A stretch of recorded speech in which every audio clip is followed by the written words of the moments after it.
மனப்பட்டவளாக இருக்கிற வேளையிலே இந்த வேலையை ஒப்பு கொடுத்து சௌரன் ஈசாக்கு எங்களை ஜெபத்திலே நடத்துவார்.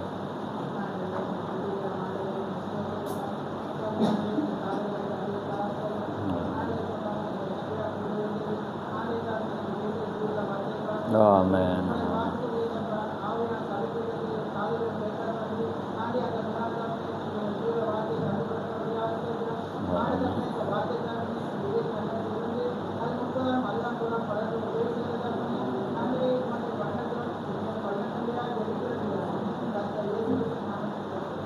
ஆமென். ஆமென். நாங்கள் நின்ற வண்ணமாகவே எண்ணாகமம் 20ஆம் அதிகாரத்திலே 8லிருந்து 11 மட்டும் நாங்கள் வாசிக்க போகிறோம்.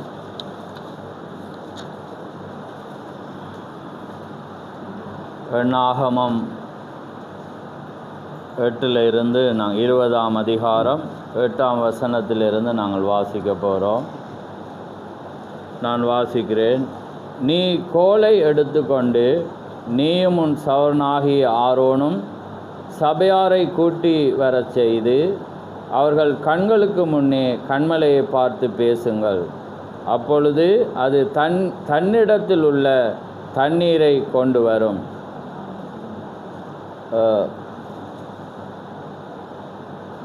தண்ணீரை கொடுக்கும். இப்படி நீ அவர்களுக்கு கண்மலையிலிருந்து தண்ணீர் புறப்பட பண்ணி சபையாருக்கும் அவர்கள் மிருகங்களுக்கும் குடிக்க கொடுப்பாய் என்றார். அப்பொழுது மோசே தனக்கு கர்த்தர் கட்டளையிட்டபடியே கர்த்தருடைய சந்நிதியிலிருந்து கோலை எடுத்தான். மோசேயும் ஆரோனும் சபையாரை கண்மலைக்கு முன்பாக கூடிவர செய்தார்கள். அப்பொழுது மோசே அவர்களை நோக்கி, கலகக்காரரே, கேளுங்கள், உங்களுக்கு இந்த கண்மலையிலிருந்து நாங்கள் தண்ணீர் புறப்பட பண்ணுவோம் என்று சொல்லி தன் கையை ஓங்கி கண்மலையை தன் கோலினால் 2 தரம் அடித்தான். உடனே தண்ணீர் ஏராளமாய் புறப்பட்டது. சபையார் குடித்தார்கள், அவர்கள் மிருகங்களும் குடித்தது. ஆமென்.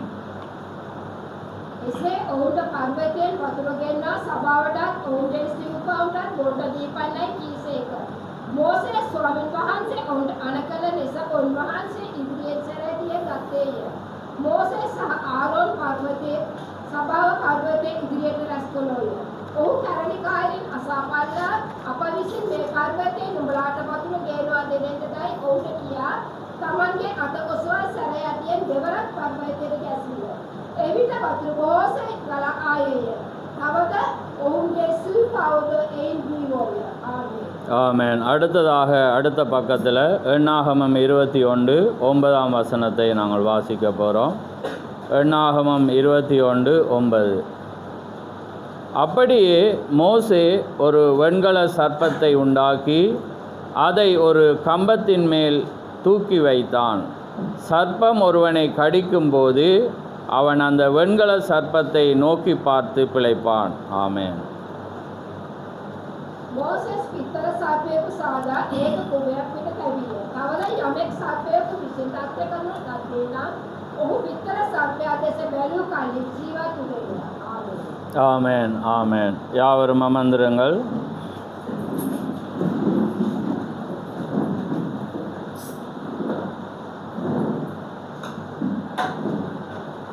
கர்த்தருடைய பரிசுத்த நாமம் மகிமைப்படுவதாக. ஆமென். அருமையான நாளிலே மீண்டுமாக உங்களை காண்பதை குறித்து நாங்கள் மகிழ்ச்சி அடைகிறோம். தேவனுடைய கிருபையினாலே நாங்கள் ஒவ்வொரு காரியங்களிலே நாங்கள் முன்னேறி போகிறோம். அவருடைய கிருபை எங்களை வழிநடத்தி கொண்டு வருகிறது. ஆமென். ஆனாலும் நாங்கள் அதிக ஜாக்கிரதையாக நாங்கள் கடந்து செல்ல வேண்டிய ஒரு நேரமாக இருக்கிறது. ஏனென்றால் எப்பொழுதும் தேவனுடைய வார்த்தையின்படி நாங்கள் இப்போ துவங்கியிருக்கிற செய்தியும் உங்களுக்கு நிச்சயமாக வழி நடத்தும் என்று நான் விசுவாசிக்கிறேன். ஏனென்றால் எல்லா காரியங்களும் சம்பவித்தாலும் நாங்கள் அதிக கவனத்தோடு நாங்கள் கடந்து செல்ல வேண்டும். ஆமென். ஏனென்றால் நாங்கள் தேவனுடைய வார்த்தையிலே நடக்கும்போது பிசாசு எப்பயுமே இந்த காரியத்தை அவன் நோக்கி பார்த்து கொண்டே இருப்பான். ஆமென். ஜனங்கள் அங்கே ரட்சிக்கப்பட ஜனங்கள் வருவார்கள். ஆனாலும் அந்த எழுப்புதலை கண்டு வந்தாலும் அதிலே வர வர காரியங்கள் என்ன செய்யும், பெருகி கொண்டு போகும். ஆனால் அதை நாங்கள் செய்தியோடு வைத்து காண தவறுவோமானால் நாங்கள் என்ன செய்திருவோம், தவறி நாங்கள் போயிடுவோம். ஆனாலும் தேவன் தன்னுடைய பிள்ளைகளை அவர் அழைக்கிற தேவன், ஆனால் ரட்சிக்கப்படுகிறவரும் இந்த நேரத்தில் வருவார்கள். ஆனால் இந்த போர்டரானது, தேவனுடைய சபையானது எப்படிப்பட்டது என்பதை நாங்கள் இப்போது பார்க்க போகிறோம். அப்போ உள்ளே வர்றதுக்குள்ள வேளையில் நாங்கள் பேசிக்கிலேருந்து கொண்டு போகிறது கடினமான உண்டு. ஆமேன். ஆனால் நீங்கள் பலப்பட்டவர்கள் இருக்கும்போது தான் என்ன செய்யப்படும், தேவனுடைய காரியத்துக்கூடாக நாங்கள் கடந்து செல்ல முடியும். கடந்த வாரம் ஒரு சௌரியும் பிள்ளைகளும் வந்திருந்தார்கள். அவங்க தொடர்ந்து வருகிறதாக இருப்பார்கள். ஆனால் இன்றைய நாளிலே காணவில்லை.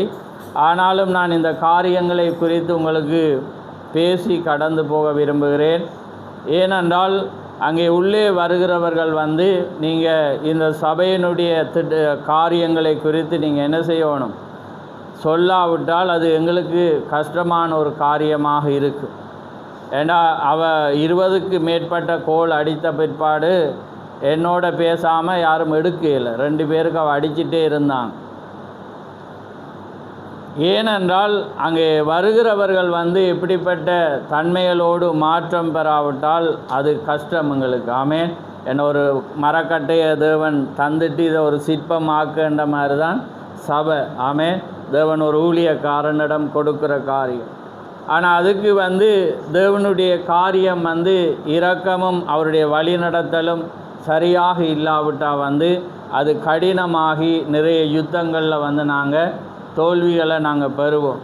ஏனென்றால் இது அப்படிப்பட்ட ஒரு காரியமாக இருக்கிறது. ஆமேன்.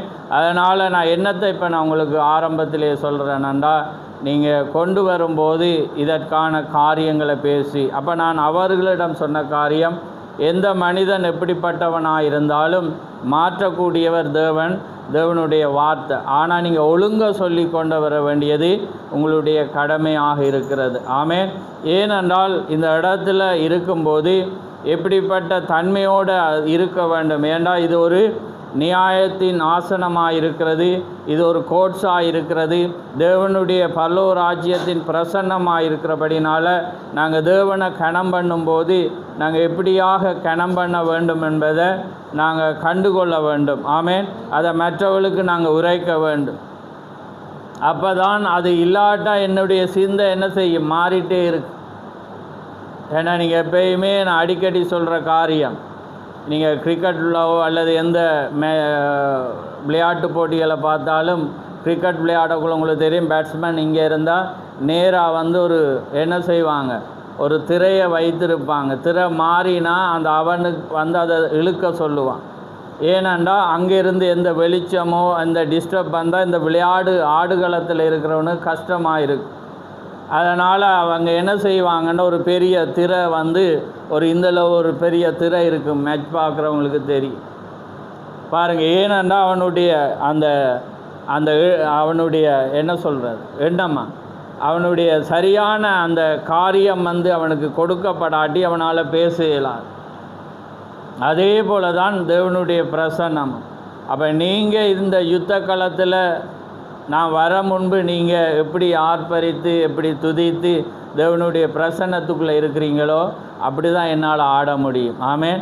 இல்லாட்டி என்னுடைய ஆட்டம் எப்படி சொல்லுவாங்க, சொதப்பலண்டுவாங்க எங்களுடைய பொதுவான காரியத்தில். ஆமேன். அப்படி இல்லாத வண்ணம் நீங்கள் வாஞ்சியோடு தேவனை நம்பி வந்திருக்கிறீங்க. அதுதான் நான் ஒவ்வொரு நாளும் வேதத்தை ஆராயிர வேளையில் பார்க்குறது. ஆண்டவரே, என்னுடைய தவறுகள் குறைகள் அங்கே பெற்றுக்கொள்ள வர்ற ஜனங்களுக்கு தடையாக இருக்கக்கூடாது. ஆமேன்.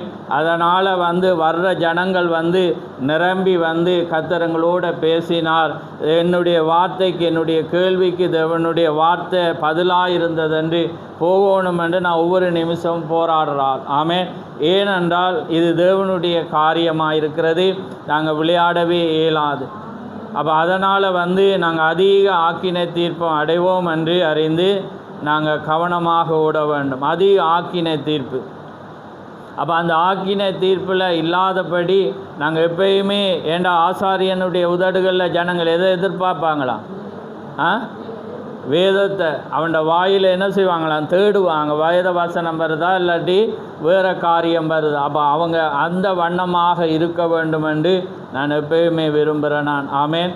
அதனால் இந்த ஆரம்ப காரியத்தை உங்களோட சிந்தையில் வச்சுட்டு செய்தியை தவற விடாமல், நான் என்னத்தை சொல்ல வந்த எண்ணம் சரியாக வரல எனக்கு, ஆனால் ஏதோ தேவன் உங்களுக்கு வெளிப்படுத்துவார் என்று நான் விசுவாசிக்கிறேன். ஏனென்றால் நாங்கள் அதிக கவனமாக இப்போ இலங்கையில் நடக்கிற ஒவ்வொரு யுத்தங்களை நாங்கள் யுத்தம் என்றக்குள்ளே எல்டிடிக்கும் ஆமிக்கு நடந்த யுத்தத்தை சொல்லல, ஆவிக்குரிய காரியங்களில் நடக்கிற ஒவ்வொரு சம்பவங்களை நாங்கள் பார்த்து வர்றோம். அது இந்த இடத்திலும் சம்பவியாத வண்ணம் நாங்கள் அதிக கவனமாக நாங்கள் கடந்து போக வேண்டும்.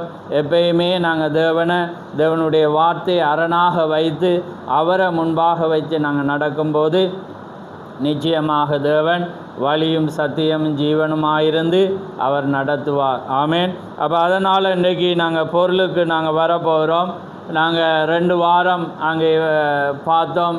என்ன, எகிப்திலே இஸ்ரவேல் ஜனங்கள், அடுத்தது சிவந்த சமுத்திரத்துக்கு முன்பாக இஸ்ரவேல் ஜனங்கள். இன்றைக்கு பார்க்க போகிறோம் என்னது, வெண்கல சர்ப்பத்துக்கு முன்னால் இஸ்ரவேல் ஜனங்கள், அடுத்ததான் காதேஸ் பர்னேயா, அதான் போர்டர். அதுக்கு பிற்பாடு தான் எங்கே வருது, கானான், தெரிந்து கொள்ளப்பட்ட தேசத்துக்குள்ளே. ஆமேன். அப்போ இன்றைக்கு இந்த பாடங்கள் நிச்சயமாக உங்களுக்கு உதவி செய்யும் என்று நான் விசுவாசிக்கிறேன். அப்போ கடந்த நாளில் நாங்கள் நிறைய காரியங்களை அன்றைக்கு நாங்கள் பார்த்தோம். அவங்க என்ன சிவந்த சமுத்திரத்துக்கு முன்பாக வந்தாங்க. அது எதுக்கு அடையாளம் என்று நாங்கள் பார்த்தனாங்க, அது ஞானஸ்தானம். ஆமேன். அதில் நீங்கள் கடந்து வந்துட்டீங்க. ஆனால் இப்போ வெண்கல சர்ப்பம் இருக்கிறது. அந்த வெண்கல சர்ப்பத்துக்கு முன்பாக நீங்கள் எப்படி நடக்க வேண்டும் என்பதை குறித்து இன்றைய நாளில் நாங்கள் பார்க்க போகிறோம். இதனுடைய 5 பகுதியும் முடிந்த பிற்பாடு நாங்கள் ஒரு மீட்டலாக பார்க்கும்போது நிச்சயமாக நீங்கள் அதை பெற்றுக்கொள்வீங்கன்னு நான் விசுவாசிக்கிறேன். ஆமேன். ஆமேன். அப்போ தீர்க்கதரிசி என்ன சொல்கிறாருன்னா, ஜனங்களுடைய விருப்பத்தின்படி தேவன் சபையை தேவன் தெரிவு செய்கிறதல்ல. நான் அந்த பகுதியை வாசிச்சுட்டு போகிறேன். என்னென்னா, நாங்கள் இந்த காரியங்களை குறித்து நாங்கள் பார்க்க வேண்டும். பாருங்கள், அதாவது அவர் என்ன சொல்கிறாருன்னா 14வது பந்தியில், இப்பொழுது தேவனுடைய சபை என்பது ஜனங்களுடைய விருப்ப தேர்வாக இல்லை. அதாவது யாருன்னா தேவனுடைய சபை. உங்களுடைய விருப்பம் இருக்கும் சபையை தெரிவு செய்ய, அதை அவர் இங்கே சொல்லல. ஏன்னா சபையை தெரிந்து சொல்கிற உரிமை உங்களுக்கு தான் இருக்கிறது. ஆனால் தேவனுடைய சபை எப்படி இருக்குமென்றா, தேவனுடைய சபை என்பது ஜனங்களுடைய விருப்ப தேர்வாக இல்லை. ஏன்னா எங்களோட எண்ணத்துக்கு அது வித்தியாசமாக இருக்கும். ஏன்னா என்ன ஏசாயாவில் சொல்லப்படுது, என்ன, உன்னுடைய நினைவுகள் என் நினைவுகள் அல்ல, உன் வழிகள் என் வழிகளும் அல்ல. ஆமேன். அது தெரிந்து கொள்ளப்படுதலாக இருக்கிறது. அது எப்படியா இருக்கிறதாம், தெரிந்து கொள்ளுதலாக இருக்கிறது. தேவனுடைய சபை தெரிந்து கொள்ளுதலாக இருக்கிறது. எப்படி ஆபிரகாம தேவன் எப்படி அழைத்தார்? ஆபிரகாமை நினச்சி பார்த்துருப்பாங்களா? பிறந்த நாளில் இருந்து 75 வயசு மட்டும் யாராவது நினச்சிருப்பாங்களா இவனுக்குள்ள ஒரு தெரிந்து கொள்ளுதல் இருந்திருக்குமன்? ஆனால் அந்த 75வது வயதில் தேவன் என்ன செய்தார்? அவனை தெரிந்து கொண்டான். ஆனால் அவன் எப்படி இருந்தான்? விக்கிர ஆராதனைக்காரனாயிருந்தான். என விக்கிரங்களை வணங்குறவனாயிருந்தான். ஒரு கூட்டு குடும்பமாக இருந்தான். எல்லாமே இருந்தான். ஆனால் தேவன் 75வது வயதிலே அவர் அழைத்தார். அப்போ தேவனுடைய சபை என்பது தெரிந்து கொள்ளுதலில் பேரில் இருக்கிறது. தெரிந்து கொள்ளுதல் தேவனுக்குள் இருக்கிறது. அப்போ தெரிந்து கொள்ளுதல் யாருக்குள்ளே இருக்கிறதுண்டா? தேவனுக்குள்ளே இருக்கிறது.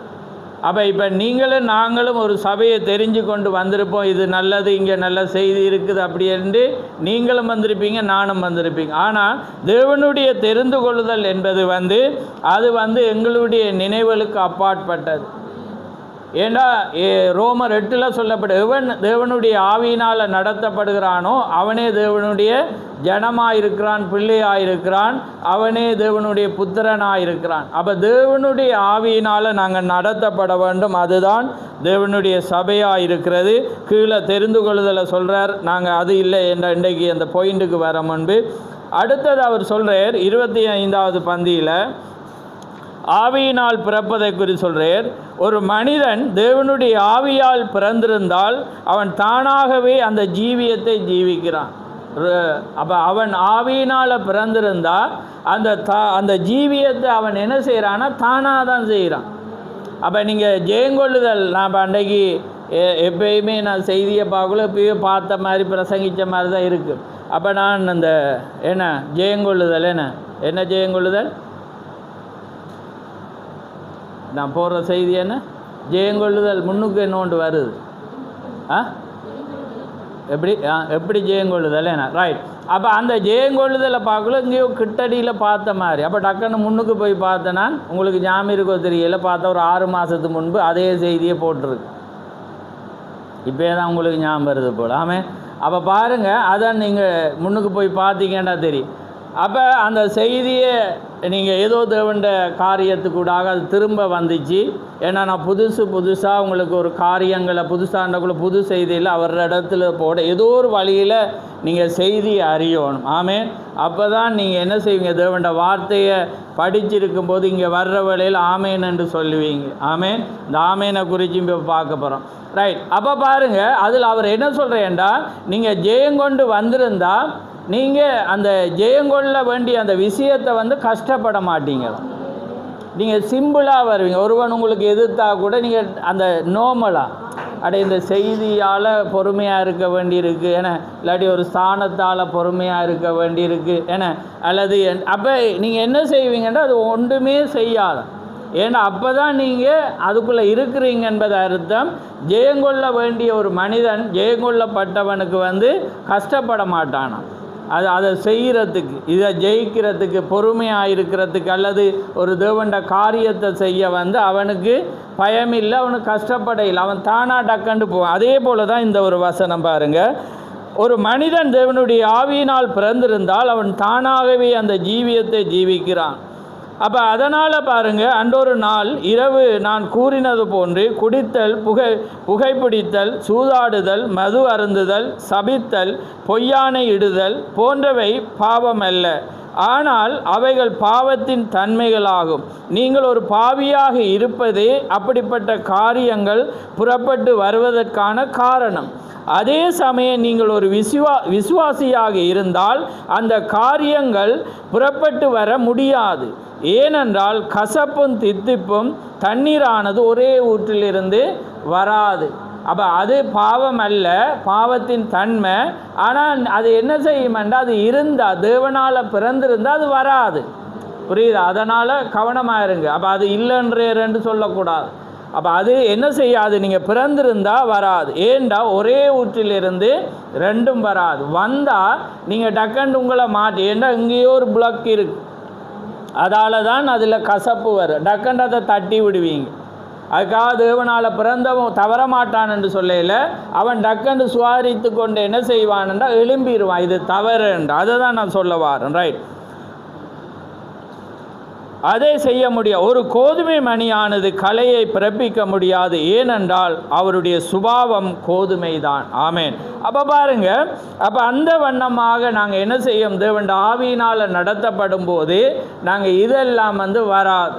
அப்போ நாங்கள் பலப்பட்டு போய்கொண்டே நாங்கள் என்ன செய்வோம், இருப்போம். அதே நேரத்தில் இப்போ இன்றைக்கு எங்களோட செய்தி வெண்கல சர்ப்பத்துக்கு முன்னால் இஸ்ரவேலர். அப்போ இன்றைக்கு ஆவிக்குரிய ஜனங்கள் அப்போ எப்படி பார்த்தோம் பாருங்கள், முன்குறிப்பில் இருந்து இப்போ மோசைக்குள்ளே வந்துட்டோம். ஏன்னா எகிப்துக்கு வந்தோம், அவன் என்ன இப்போ வெண்கல சர்ப்பத்துக்கு முன்னால் வந்துட்டான். அப்போ இவன் என்ன நடக்குதுன்றா, தேவன் அவங்கள என்ன செய்கிறார், வெளியே அங்கே கொண்டு வார். அப்போ வெளியே கொண்டு வர்ற வேளையில் இவன் என்ன செய்ய போகிறான்டா, சுதந்திரிக்கப்படுற தேசத்தில் இவன் என்ன செய்கிறான், போக போகிறான். அப்போ தீக்கர்சி என்ன சொல்கிறேன்னா, அவன் பிஸி ஆகிட்டான். ஏன்னா ஊழிய வேலை அல்லது ஆவிக்குரிய காரியத்தில் பிஸி ஆகி என்ன நடந்துட்டேன். இப்போ எங்களை நாங்கள் பார்க்க போகிறோம், நாங்கள் ஒவ்வொருவரும் நாங்கள் இப்போ பிஸியான வாழ்க்கைக்குள்ளே போகக்குள்ள நாங்கள் எங்கே மறக்கிறோம் என்பதை நாங்கள் பார்க்க போகிறோம். 42வது பந்தியில் அவர் சொல்கிறே பாருங்கள், பிற்பாடு மோசே தன்னுடைய மத சம்பந்த காரியங்களில் அவன் என்ன செய்யிட்டான்டா, வேலை மிகுதியாக இருந்தபடினால பிஸி ஆயிட்டானான். அவன் ஏதோ ஒன்றை மறந்து விட்டான். தான் செய்திருக்க வேண்டிய மிக அடிப்படையான ஒரு காரியத்தை அவன் மறந்து விட்டான். என்ன மறந்துட்டான்? தன்னை பிள்ளைகளுக்கு என்ன செய்யலை, விருத்தேசனம் செய்யலை. இப்போ அவர் தீக்கர் சொல்கிறார், அதே போல தான் நாங்கள் என்ன செய்கிறோம்டா, நாங்கள் மத சம்பந்தமான காரியங்களில் பெற்றோர் வந்து நாங்கள் சில பேர் முயற்சிக்கலாம், அல்லது ஊழியக்காரர் அதில் ஈடுபடலாம். அவங்க என்ன செஞ்சிருவாங்கண்டா, அதில் இருந்து கொண்டு தங்களோட பிள்ளைய வந்து என்ன செஞ்சிருவாங்க, வழக்க வந்து மறந்துடுவாங்க, செய்ய வேண்டிய கடமையை வந்து செய்யாமல் போயிடுவாங்க. அப்போ இந்த வனாந்திரத்தில் இப்போ இன்றைக்கு எல்லா ஆவிக்குரிய குடும்பங்கள்லையும் இதுதான் நடக்கிறது. ஏன் இது அவர் சொல்கிறாரண்டா, பழைய ஏற்பாடில் வந்து ஒவ்வொரு குடும்ப தலைவனும் யாராக இருந்தானா, ஆசாரியனாக இருந்தான். ஆமென். ஏனென்றால் அவன் ஒவ்வொரு மனிதனும் அந்த வீட்டில் அப்பா தான் ஆசாரியனாக இருந்தான். அப்போ ஆசாரியனாக இருந்தபடினால இப்போ இன்றைக்கு பாருங்கள், அதே போல தான் இந்த செய்தியில் நாங்கள் ஆசாரியரும் லேவியருமாக இருக்கிறோம், நாங்கள் தேவனுடைய பணிவிடைக்காரராக இருக்கோம். அப்போ இன்றைக்கு இந்த செய்தியில் ஒரு தகப்பன் வருவானாக இருந்தால் அவன் ஒரு ஆசாரியனாக இருக்கான். யாருக்கு? தன்னுடைய குடும்பத்துக்கு அவன் ஆசாரியனாக இருக்கிறான். அப்போ அவங்க என்ன செய்கிறாங்கன்னா, அவங்க இந்த காரியத்தில் அவங்க இருந்து கொண்டு தங்களோட பிள்ளைகளை வந்து என்ன செய்கிறாங்கன்னா, உலக பிரகாரமான காரியத்தில் வந்து வளர்க்கிறார்கள். அப்போ அவங்க என்ன ஏன்னா விருத்தேசனம் எதுக்கு அடையாளம்? தேவனோடு உள்ள உடன்படிக்கை. அது இல்லாட்டி அங்கீகரிக்கப்படும். அப்போ இன்றைக்கு தேவனோடு உங்களோட பிள்ளைக்கும் உள்ள உடன்படிக்கை எது? பரிசுத்த ஆவியாக இருக்கிறது. புரியுதா நான் பேசுகிறது? அப்போ பாருங்க அவன் என்ன செய்தானாம், அவன் பிஸியாக இருந்தபடினா ஏதோ ஒன்றை மறந்து விட்டான். தான் செய்திருக்க வேண்டிய மிக அடிப்படையான ஒரு காரியத்தை அவன் மறந்து விட்டான். சரியாக விடுதலைக்கு முன்பாக அவன் அதை மறந்துட்டான். இப்போ நானும் நீங்களும் என்ன சொல்கிறோம்டா, தேவன் வரப்போகிறார், தேவனுடைய காரியங்கள் எல்லாமே என்னவாயிருக்கிறது, இப்படி எல்லாமே இருக்கிறபடினால அவன் என்ன செய்கிறோம்டா, நாங்கள் சொல்கிறோம் தேவன் வரப்போகிறார். ஆனால் இப்போ என்னுடைய பிள்ளைகளும் உங்களோட பிள்ளைகளையும் அதில் இருக்காங்களா, அந்த பரிசுத்த ஆவியில் இருக்கிறாங்களா, அதை ஏதாவது செய்து வச்சிருக்கிறீங்களான்னு பார்த்தா இப்போ விடுதலை நேரத்தில் நாங்கள் வந்துட்டோம். ஆனால் நாங்கள் எங்கே போகிறோம்? நாங்கள் விடுதலைக்கு போகிறோம்ன்றோம். ஆனால் என்ன நடக்குதுண்டா, இங்கே நடக்குது பாருங்கள். ஒவ்வொரு குடும்பத்திலையும் அந்த குடும்ப தலைவர்கள் இல்லாதவர்கள், நீங்கள் குடும்ப தலைவியாக இருந்தால், ஏன்னா தேவன் ஒரு குடும்பத்தில் ஒரு மனிதனை தெரிவு செய்வேர். ஒருவேளை ஆணா அல்லது பெண்ணாக இருப்பேர். சில அது அரிது, அங்கே இருவரும் வருவாங்க. ஆனால் யாராவது ஒருவர் ஒன்றுல பலவீனமாக இருப்பாங்க. ஏதோ ஒரு விஷயத்தில் ஆவிக்குரிய காரியத்தில் செய்தி ஏற்றுக்கொண்டாலும் ஒரு குறைபாடு இருக்கும். அந்த குறைவை ஒருவர் என்ன செய்வாங்க, நிறைவேற்ற. இப்போ சிப்போரால் பார்த்தா குறைவு தான், ஆனால் சிப்போரால் செய்ய வேண்டிய காரியத்தை என்ன செஞ்சிட்டா, செய்துட்டா. அப்போ பாருங்கள், அதனால தான் நான் அன்றைக்கு 2 பேர் பேசிகிட்டு இருக்கக்குள்ள அப்போ நான் சிரிச்சிட்டு தான் இருந்தேன். ஏனென்றால் வேதம் தெரியாட்டி வந்து செய்தியை வந்து பிடிச்சிருக்கலாம். ஏன்னா முழு காரியமும் வேதத்தில் தான் இருக்குது. ஆமென். ஏன்னா ஒரு மனிதன் பேச்சில் வந்து இல்லாட்டி அவன் என்ன செய்வான், தவறி போயிடுவான். அப்போ என்னண்டா, இப்போ நான் ஒரு கேள்வி கேட்குறேன். அப்போ இப்போ மோசையை காப்பாற்றினது கடவுளா அல்லது சிப்போராளா? இப்போ நான் வித்தியாசமாக கேட்கல, உங்களுக்கு என்ன அர்த்தத்தில் கேட்குறேன், புரியுதா உங்களுக்கு? இப்போ நீங்கள் யாரை பதில் சொல்லுவீங்கன்னு சொல்லுங்கள். தேவன் தான் கொலை செய்யவாரு. இப்போ காப்பாற்றினது யார்? புரியுதா உங்களுக்கு? அந்த வெளிப்பாட்டோடு நீங்கள் பாருங்கள். தேவன் எல்லாமே அவள் செய்வாள் என்பதை அவர் அறிஞ்சிருக்கிறார். அப்போ புரியுதா உங்களுக்கு? அப்போ அதில் யார் பேரை போட்டு கொள்ளுவாங்கன்னு சொல்லுங்கள். இப்போ நீ யார் காப்பாற்றினா? யார்? சிப்போரால் தான் காப்பாற்றினேன். நீங்கள் மோசையோட வாழ்க்கையை பார்த்தீங்கன்னா ஆரம்பம் இருந்து முடியும் மட்டும் மோசையை காப்பாற்றின எல்லாமே பெண்களாக தான் இருந்தாங்க. சொல்லுங்கள் பாப்பா, யாருன்னு? அங்கே தண்ணியில் கொண்டு போய் விட்டதும் அம்மா தான் பாதுகாத்து பேல. அங்கே யார் எடுக்க போகிறான்னு பார்த்து கொண்டு சேதப்படாமல் இருந்ததும் அக்காக்காரி தான். அதை கவனமாக பாதுகாத்ததும் யார்? புரியுதா உங்களுக்கு? இது எல்லாமே ஒரு அடையாளம் தான். புரியுதா உங்களுக்கு? அதே போல தான் ஒவ்வொரு காரியத்தை அன்றைக்கு யார் நம்மளோட சவுல்ற மகன் அப்னேர் அவனோட பேர் என்ன? சவுல்ற மகன், நல்ல ஒரு பேர் வாயில் இருக்குவர், ரைட், வைங்களே மகன். அவனை யார் காப்பாற்றினது? ஜனங்கள் தான் காப்பாற்றுறான். இல்லாட்டி அவன் யார் செய்ய வேண்டியது? ஏன்னா சவுல் வந்து ஒரு கட்டளையை விட்டுட்டான். என்ன கட்டளை? இதை இந்த வாச நேரத்தில் யாராவது சாப்பிட்டா அவன் யாராக இருந்தாலும் கொல்லப்படணுன்னா இவன் என்ன செய்யட்டான்? மகன் தேனை சாப்பிட்டோன்னே அவனுக்கு கேள்விப்பட்டோன்னே அவன் கொல்லப்படணுமென்றக்குள்ளே ஜனங்கள் வந்து என்ன செய்கிறாங்க? காப்பாற்றுறாங்க. என்னத்தை இப்போ நான் சொல்கிறேன்னா, அவங்களுக்குள்ளே வந்து ஆர்கியூமெண்ட் என்னென்னா, இந்த ஒரு காரியத்தை ஒரு சொல்லக்குள்ளே இதனால தான் இன்னும் மனிதனால தான் இப்படி என்றக்குள்ளே யாராவது இடையில் வேதம் தெரியாதவன் என்ன செய்வான்? இந்த பகுதியை போடுவான். ஏன்னா தேவன் ஒரு மனிதனுக்கூடாக தான் ஒரு காட்சியை என்ன செய்வேன்? கண்டுகொள்ளுவான். ஏன்னா வேதம் வந்து என்ன செய்யணுமெண்டா, தெரியாட்டி வந்து எல்லாமே நாங்கள் சொல்கிற எண்ணத்தை தேவன் பார்ப்பேன். ஆமென். நாங்கள் சொல்கிற நோக்கத்தை பார்ப்பேன். ஏனென்றால் இப்போ இங்கே பார்த்தீங்கன்னா மோசேயும் யார் நம்முடைய ஆரோனும் என்ன சொல்கிறாங்க? அந்த வசனத்தை வாசிங்க. என்ன ஆகும்? கலகக்காரர் என்று சொல்லி போட்டு சொல்கிற வசனத்தை வாசி. இப்போ நாங்கள் எங்கேயோ போயிட்டு அங்கேயே வாரோம். ஆனால் தேவன் தான் மோசேயும் ஆரோனும் சபையாரை கண்மலைக்கு முன்பாக கூடிவர செய்தார். கலகக்காரரிலிருந்து வாசிங்க. அப்பொழுது மோசே அவர்களை நோக்கி, கலகக்காரரே கேளுங்கள், உங்களுக்கு இந்த கண்மலையிலிருந்து நாங்கள் தண்ணீர் புறப்பட பண்ணுவோமோ என்று சொல்லி தன் கையை ஓங்கி கண்மலையை தன் கோலினால் 2 தரம் அடித்தான். ஆமென். ரைட். அப்போ என்ன செய்கிறோம்? நாங்கள் என்ன செய்ய போகிறோம்? கண்மலையிலிருந்து தண்ணீரை நாங்கள் புறப்படுவோம்னா தேவனுக்கு அது பிடிக்காது. எப்பயுமே அப்படி அர்த்தத்தில் பேசுகிறது வந்து தீர்க்கதரிசி சொல்கிறேன். நீங்கள் என்ன, நீங்கள் எல்லாரும் வாங்க, நீங்கள் எப்படி வியாதியாக இருந்தாலும் நான் என்ன செய்வேன்? சுகமாக்குவேன்னா தேவனுக்கு அது பிடிக்காது. புரியுதா உங்களுக்கு? ஏனென்றா அங்கே என்ன வருதுண்டா, தங்கட பேரை வைக்கிறது தேவனுக்கு பிடிக்காது. விளங்குதா? ஆனால் நாங்கள் சொல்ல போகிற காரியத்தில் சொல்கிற விதத்தில் அது இருந்தால் அதை தேவன் ஏற்றுக்கொள்ள. ஏன்னா அது தேவனால் தான் முடியும். ஆனால் ஒரு மனிதனை அவர் வைத்து அவர் என்ன செய்வார்? ஒரு காரியத்தை அவர் செய்ததுக்கு வந்து அந்த மனிதன் தான் என்ன செய்யணும்? வரணும். அப்போ தான் இப்போ நீங்கள் ஸ்ட்ரக் ஆகினீங்க. இப்போ இதில் யார் காப்பாற்றினா பதில் இல்லை. புரியுதா உங்களுக்கு? ஏனென்றா நீங்கள் பரிசுத்தாவினால் காணாட்டி, இப்போ இது நடந்த சம்பவத்தை நான் சொல்கிறேன். ரைட்.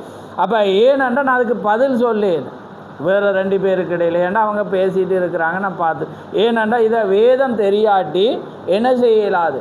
கண்டுகொள்ளலாம். சில பேர் என்ன செய்வாங்க? கடந்த வாழ்க்கையில் நடந்த ஆழமான காரியத்தில் அவங்க செய்ததை வஞ்சி கடந்து பேசிட்டு போவாங்க.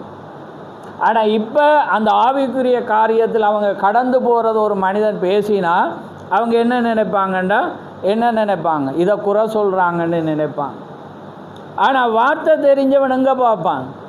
வேதத்தை தான் பார்ப்பான். ராஜாக்களில் என்ன நடந்தது, ஏன்னா அங்கே யாத்ராமத்தில் என்ன நடந்துச்சு எல்லாமே பார்ப்பான். ஏண்டா தேவன் ஒரு மனிதனை கொண்டு செய்துட்டு அந்த மனிதன் எந்த ட்ரக் மாறுறானோ தேவன் என்ன செய்வார்? எப்பயுமே எச்சரித்து கொண்டிருப்பான். அப்போ தேவன் அங்கே குறையா சொல்கிறேன். புரியுதா உங்களுக்கு? ஏனென்றா வேதம், அதனால தான் நான் உங்களுக்கு சொல்கிறேன், எப்பயுமே வேதத்தை ஆதியாமத்திலிருந்து நீங்கள் படிச்சுட்டே வாங்க. ஆமென். அப்போ தான் தேவன் பேசும்போது வந்து அவர் எதில் பேசுகிறார், எங்கே பேசுகிறார், ஒரு வழியை, ஒரு மனிதனை நீங்கள் கண்டுகொள்ளலாம். இல்லாட்டி நீங்கள் என்ன செஞ்சிருவீங்கன்னா விழுந்து போயிடுவீங்க. நீங்கள் எதை பேசுகிறேன்னு தெரியாமல், தேவனை அறியாமல், தேவனுக்கு எதிராகவே என்ன செஞ்சிருவீங்க? நீங்கள் நடந்துருவீங்க. ரைட். அப்போ பாருங்கள், இப்போ என்ன நடக்குதுன்னா, இன்றைக்கி குடும்ப வாழ்க்கையில் தகப்பன் தாய் தான் இப்போ போக வலிக்கிறாங்க. பிள்ளைகளை வந்து வளர்க்கிற முறைகள் வந்து எப்படி இருக்கிறது? வித்தியாசமாக இருக்கிறது. தேவன் அதி சீக்கிரம் வரப்போகிறேன்னு எண்ணுகிறோம். ஆனால் பிள்ளைகளுடைய எய்ம் வந்து எப்படியா இருக்கிறது? வித்தியாசங்களாக போகுது. அப்போ நீங்களும் நானும் வந்து அந்த எய்மில் இருக்கிறோமான்றதை பாருங்கள். ஏனண்டா பாருங்கள், இன்றைக்கி யார் காப்பாற்ற முடியுமென்றா சபையால் தான் காப்பாற்றல. ஏன்னா போதக சிச்சை தான் ஜீவ வழியாக இருக்குது, வேறு ஒன்றும் என்னால் செய்யல. ஆமென். ஏண்டா இது எல்லாம் இருபுறமும் கருக்குள்ள பட்டயமாக இருக்கிறபடினால நீங்களும் நானும் என்ன செய்யணும்? கவனமாக இருக்குது. நான் மட்டும் சரியாக இருந்து வேலை இல்லை, நீங்கள் மட்டும் சரியாக இருந்து இல்லை, நாங்கள் எல்லா சிஸ்டமும் என்ன செய்யணும்? வரணும். இல்லாட்டி கொல்ல வர்றது வந்து பிள்ளையில் உங்களை தான் கொல்ல வருது. அப்போ அந்த கொல்ல வாரது என்னண்டா அண்டு மாமிசத்தில் போச்சு. ஆனால் இன்றைக்கு ஆவிக்குரிய எகிப்தில் நடந்த கடைசி வாத புறப்படுறதுக்கு முன்பு என்ன? மரணமாக இருக்கிறது. அப்போ இன்றைக்கு மரணம் என்றக்குள்ளே நடக்கலைன்னு நினைக்கக்கூட ஆவிக்குரிய மரணம். அதான் திகசுரி சபையானது இருந்ததை காட்டிலும் வெகு அதிகமாக என்ன செஞ்சிருக்கிறேன்னா மரித்து இருக்கிறது. ஆமே, இது வேதனைக்குரியது. இன்றைக்கு இந்த செய்தியில் இருக்கிறவங்க எழுப்புதல் கூட்டங்கள், இஸ்ரவேல் ஜனங்களுக்கு எழுப்புதல் அதிகமாக இருந்துச்சா இல்லையா? வர வர ஒவ்வொரு நாளும் எழுப்புதல். ஆனால் என்ன நடந்துட்டு இருந்துச்சு விளங்குதா அவங்களுக்கு? மரணம் நடக்கு. இப்போ இன்றைக்கு இந்த சபையில் வந்து பெரிய பெரிய கூட்டங்கள் எழுப்புதுகள் எல்லாமே நடந்து கொண்டிருக்கு. ஆனால் நான் பார்த்து கொண்டிருக்கேன் அதிக மரணங்கள் என்ன செய்கிறது, அது ஏற்பட்டு கொண்டிருக்கிறது. அது ஏனென்றா கஷ்டமான ஒரு காரியமாக இருக்கிறது. அதுதான் எகிப்தில் என்ன செஞ்சிச்சேன்டா நடந்துச்சு. ஜனங்கள் வந்து என்ன செய்கிறாங்க, அந்த முன்னேறி போகிறதுக்கு காரியத்தை அவங்க பார்க்காம அவங்களோட சிஸ்டங்கள் எல்லாமே என்ன நடக்கிறன்ற வித்தியாசமாக இருக்குது. அவங்களோட எண்ணங்கள் குறிக்கோள்கள் வந்து வித்தியாசமாக இருக்குது. ஆனால் பேச்சு ஒன்றாக இருக்கிறது. தேவன் வரப்போகிற அடையாளங்கள் வந்து நடக்கிறது. எல்லாமே நடந்தாலும் அங்கே பார்க்கக்குள்ள வந்து பாருங்கள், யாத்திரையில் புறப்போகிற மோசே சரியான ஒன்றை என்ன செஞ்சிட்டான், மறந்துட்டான். இப்போ இன்றைக்கி அதே மறதியில் இருக்கக்குள்ள இன்றைக்கி சபையாக இன்றைக்கி சிப்போரால் தான் என்ன செய்ய வேண்டியது, இன்றைக்கி நேரத்தில் வந்து காப்பாற்ற வேண்டிய நேரமாக இருக்கிறது. பாருங்கள், சிப்போரால் தேவன் அவனை தாக்கின இடத்தில் அவனை கொண்டு போட்டிருப்பார். ஆனால் சிப்பாராலோ அந்த பிள்ளையை விருத்தேசனம் பண்ணினால் உடன்படிக்கையின் முத்திரை உங்களுக்கு அது புரிகிறதா? அங்கே விடுதலை என்ற ஒன்று இருப்பதற்கு முன்பாக ஒவ்வொரு நபரும் கட்டாயமாக உடன்படிக்கையில் இருக்க வேண்டும். அப்போ விடுதலை பெற முன்பு என்னத்தில் இருக்கணும், உடன்படிக்கையில் இருக்கணும். அதை தான் தேவன் பார்க்குறேன். தேவன் அதை தான் உங்களுக்கு சொல்கிறேன், நீங்கள் உடன்படிக்கையை கை கொள்ளுங்க. அப்போ அதான் நான் உங்களுக்கு நீங்கள் எந்த பாட்டில் எந்த தவறில் இருந்தாலும் உடன்படிக்கையை கை கொள்ளுங்க. அதான் நேற்று கடந்த வாரப்பா என் இரத்தத்தினாலாகிய புதிய உடன்படிக்கை இன்றைக்கி ராப்போஜனம். ஆனால் அன்றைக்கு செய்தியில் பார்த்தா அப்போஸ்தலர் 10:13 அவர் யாருக்கு பிரத்யட்சமானாராம், தன்னோடு ராப்போஜனத்தை புசித்து குடித்து பங்கு கொண்டவர்களுக்கு தான் உயிரோடு எழுந்த பின்பும் பிரத்யட்சமானார். அங்கே உயிரோடு எழுந்த பிறகு 40 நாள் அளவும் என்ன செய்தாராம், பிரத்யட்சமானார் என்று பைபிள் சொல்லுகிறது, தீர்க்கதரிசி சொல்லுகிறது. அப்போ ஏனென்றா வேதம் அதை வந்து சாட்சி பெறுது. அப்போ இன்றைக்கி ராப்போஜனம் என்றவன ஆக்களுக்கு வந்து இல்லை. நான் இன்னொன்று நான் கூற விரும்புகிறேன் என்னென்னா, அடுத்த 7ஆம் மாதம் ராப்போஜனக்குள்ளே 2 ஆராதனை இருக்குது. அதில் காலையிலையும் இருக்கும், பின்னேரவும் இருக்கும். ஏன்னா அது கடினம்தான், ஆனால் நான் அதை செய்ய விரும்புகிறேன். ஏண்டா நீங்கள் ராப்பாஜன் ஒரு ஆராதனைன்னு எல்லாரும் எடுக்க விரும்புகிறாங்க. எடுக்கிறதுல காரியம் இருக்கிறது. நீங்கள் வர வர ஜனங்கள் அதிகமாக இருக்குள்ள எல்லாரும் அதில் பங்கு கொள்கிறாங்க. பங்கு கொள்ளுகிறவங்களும் வந்து பாருங்கள், நீங்கள் இந்த உடன்படிக்கை தேவன் வந்து ஒரே பாத்திரம் ஒரே அப்பமண்டக்குள்ளே இந்த பாத்திரம் எடுக்கக்குள்ளே நிறைய பேருக்கு அலர்ஜிக்காக இருக்கிறது. அப்போ நான் உங்களுக்கு ஏற்கனவே நான் சொல்லியிருக்கிறேன், இந்த கப் வந்து எப்படி பூமி சுற்றுறது தெரியாத மாதிரி என்ன நடக்கும், சுற்றிட்டு தான் இருக்குது. நீங்கள் நினைக்கல இப்படி கொடுத்துட்டு இவர் இப்படி அடிக்கிறாருன்னு நினைக்கக்கூடாது. விளங்குதா? அது கப் வந்து அது 2-3 தரம் சுற்றினது உங்களுக்கு தெரியாது. அப்போ நான் பார்க்குறேன், சில பேர் வந்து கொடுக்கக்குள்ள இப்படி எடுத்துகிட்டு அவங்களே குடிக்கிறாங்க. சில பேர் பார்த்தோன்னா இப்படி அண்ணாந்து குடிக்கிறாங்க. அப்படியான ஆக்களுக்கு ராப்போஜனம் வந்து தேவையில்லை. அது அவங்க வந்து அதில் பாலையில் வந்துட்டு போகலாம், அல்லது அதில் வெளப்பட மட்டும் என்ன செய்யலாம், அவங்க இருக்கலாம். ஏண்டா இது வந்து ஆயத்தம், ஏண்டா இது வந்து தேவன் நிற்கிற ஒரு ஸ்தானமாக இருக்கிறபடினால நாங்கள் அதுக்கு தகுதி இல்லாட்டி வந்து இதிலே இருக்குது. நீங்கள் பார்க்கலாம், அவர் சொல்கிற ராப்போஜனமானது எவ்வளோ ஒரு ஆயத்தமாய் வந்து செய்யப்பட வேண்டிய காரியம். அன்றைக்கு ஒரு சபைக்கு அவர் போனேரான், தீக்கரிசி ரொட்டி எடுத்து பிச்சு பிச்சு கொடுக்குறாங்களா. அவர் சொல்லி அதெல்லாம் அப்படி கொடுக்குற காரியம் எல்லாம் ஜனங்கள் முதலாவது சீர்பட வேண்டும், ஒழுங்குபட வேண்டும். ஒழுங்குபட்ட பிற்பாடு தான் அதை பெறணும் என்று தீக்கரிசி பார்த்ததை சொல்கிறேன். அப்போ அதனால் வந்து இது அதல்ல, இந்த இடத்துல அது சரி வராது. ஏன்னா வர வர அங்கே அறிவித்தல் கொடுத்தாலும் புதிதாக வரவங்களுக்கு தெரியாது. ஆனால் அதுக்கு வந்து நாங்கள் செய்ய வேண்டிய, அதான் நான் பார்த்தேன்னா இனிமேல் நாங்கள் யுத்தம் பண்ணிடலாது, நாங்கள் ஒழுங்கில் தான் நாங்கள் கடந்து போகணும். அதனால் நான் பார்த்தேன்னா அடுத்த முறை காலையிலையும் இருக்குது, ராப்போஜன் எடுக்காதாக்கள் காலையில் வந்து ஆராதனையில் பங்கு கொண்டு போங்க.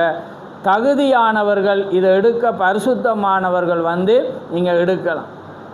இல்லாட்டி நீங்கள் அப்படி பின்னேறமதை எடுத்தால் நான் கப்பை பறிச்சிடுவேன். ஏனென்றால் அது அப்படி அது வந்து தகுதியாக இருக்கா. விளங்க ரைட். இப்போ நாங்கள் செய்திக்கு போவோம் ரைட். இல்லாட்டி நான் அதில் நின்று மறந்துடுவேன் ரைட். அப்போ பாருங்க ஒவ்வொரு நபரும் கட்டாயமாக உடன்படிக்கையில் இருந்தாக வேண்டும். ஏனென்றால் இன்றைக்கு தேவனுக்கு தேவை ஒரு உடன்படிக்கை தான். நீங்கள் தேவண்ட வார்த்தை எதை சொல்லுதோ அதில் நிற்கிறதா அவர் பார்ப்பேன்.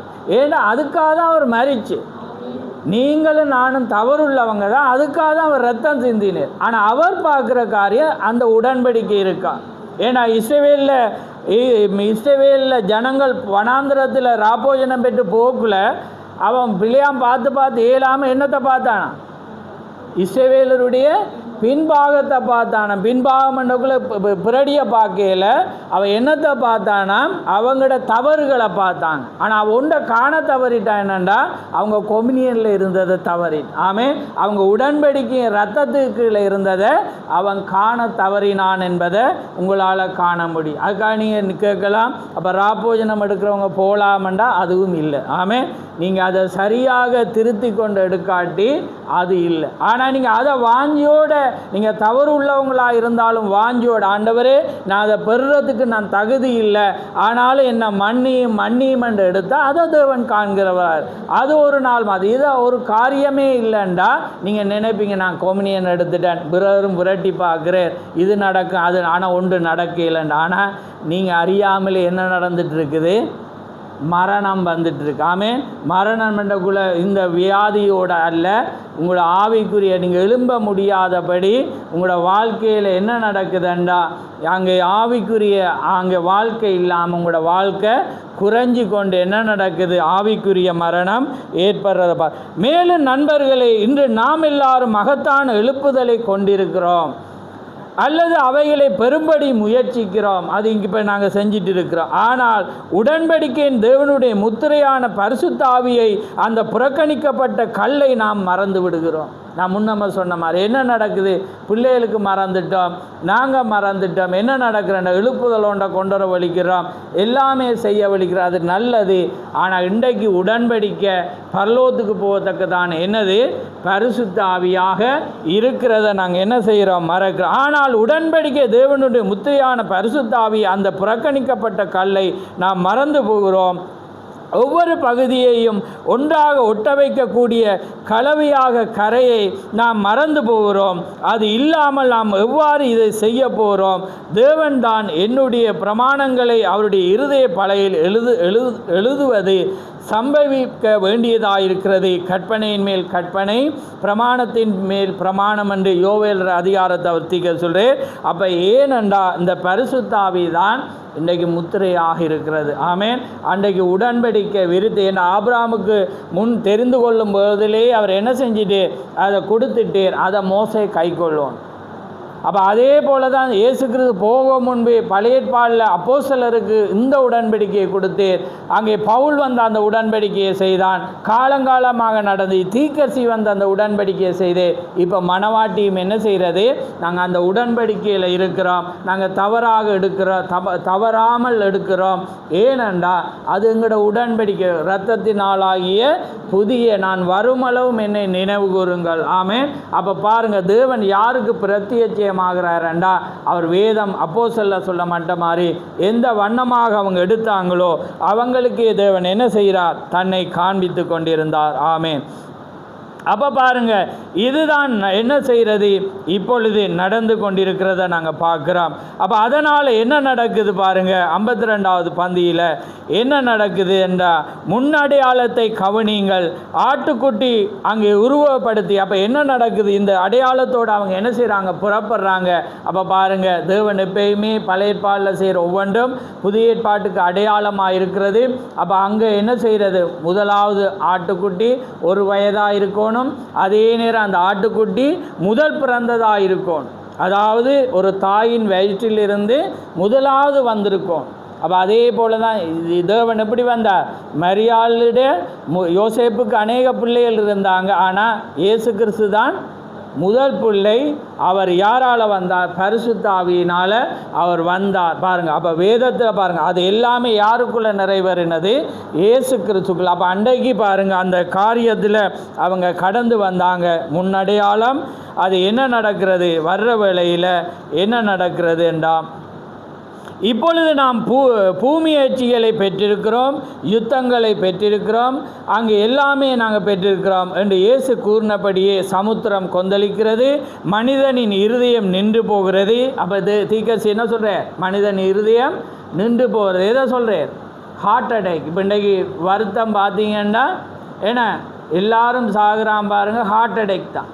ஏன்னா அது எல்லாமே தேவனுடைய முன்னடையாளம். ஏன்னா மனிதனுடைய இருதயம், வேதம் சொல்லுதுன்றா மனிதனுடைய இருதயம் பயத்தினாலே சோர்ந்து போகிறது என்று இருக்கிறது. ஆனால் அங்கே தீர்க்கதரிசி என்ன சொல்கிறேன்டா, இருதயங்கள் ஹார்ட் அட்டாக் என்ன செய்கிறது, தேசங்களுக்கு என்ன செய்கிற ஒரு மனிதனுக்கு வருகிறது, அவன் மறிக்கிறான். தேசங்களுக்கு இடையே குழப்பம் எடுக்கன் உள்ள நேரம், பெரும்பாதையில் மோட்டார் வாகனங்கள் போன்ற காரியங்கள் அனைத்தும் நிறைவேறிவிட்டன.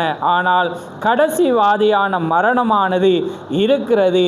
சரீர பிரகாரமாக பேசிக்கொண்டிருக்கவில்லை, ஆனால் ஆவிக்குரிய பிரகாரமாக நான் பேசிக்கொண்டிருக்கிறேன். அப்போ நீங்கள் நினைக்கலாம் அன்றைக்கு எல்லாமே நடந்துச்சு, ஆனால் அன்றைக்கு சடனாக நடந்துச்சு. ஆனால் இன்றைக்கு என்ன நடக்கிறது? ஆவிக்குரிய மரணம். அப்போ பாருங்கள், சபையில் ஆவிக்குரிய விதத்தில் மரணம் அது குமாரர்கள் மத்தியில் இருக்கிறது. இப்போ பிள்ளைகள் மத்தியில் என்ன நடக்கிறது? மரணம் இருக்குது. பெற்றோர் ஏதோ ஒன்று பழைய பாணியில் முயற்சிக்கிறாங்க, ஆனால் பிள்ளைகள் எல்லாமே என்ன செய்கிறாங்க? மறக்கிறாங்க. என்ன செய்கிறாங்க? மறக்கிறாங்க, மறந்து போகிறாங்க. அதனால் என்ன செய்கிறாங்க? இவங்க ஒரு வாழ்க்கை, அவங்க ஒரு குமாரர் மத்தியில் இருந்தது என்பதை நீங்கள் கவனியுங்கள். ஆவிக்குரிய மரணம் சபையானது எப்பொழுதும் இருந்ததை காட்டில் அதிக அங்கத்தினர்களை உடையவர்களாக இருக்கிறது. எப்பொழுதும் இருந்ததை காட்டிலும் அதிக விருத்தியடைந்ததாக இருக்கிறது. எல்லாமே சரியா? அதிக அங்கத்தினர், அதிக விருத்தி எல்லாமே இருக்கிறது.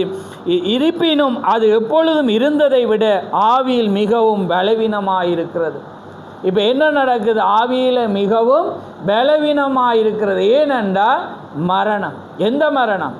ஆவிக்குரிய மரணம். ஏனென்றால் அதை நீங்கள் தேவன் சொன்னதை நீங்கள் செய்யாமல் விடக்குள்ள உங்களால் இயலாமல் இருக்குது. முயற்சிக்கிறீங்க, உங்களுக்கு தெரியுது இது பேசுகிறது சத்தியம், இது சரி, இது மாற்றக்கூடிய, ஆனால் நீங்கள் நினைக்கிறீங்க இயலாமல் இருக்குது. அப்போ உங்களால் என்ன செய்யலாம்? இங்கே ஒரு வேகம் என்பதை விட ஒரு உணர்வோடு இருக்கலாம் இருக்கிறது, ஆமேன் சொல்லலாம் இருக்கிறது, எல்லாமே என்ன நடக்கிறது இருக்கிறது. இப்போ நான் ஆமேன் ஒரு சொல்லுவோம் ஞாபகம் வந்ததால்.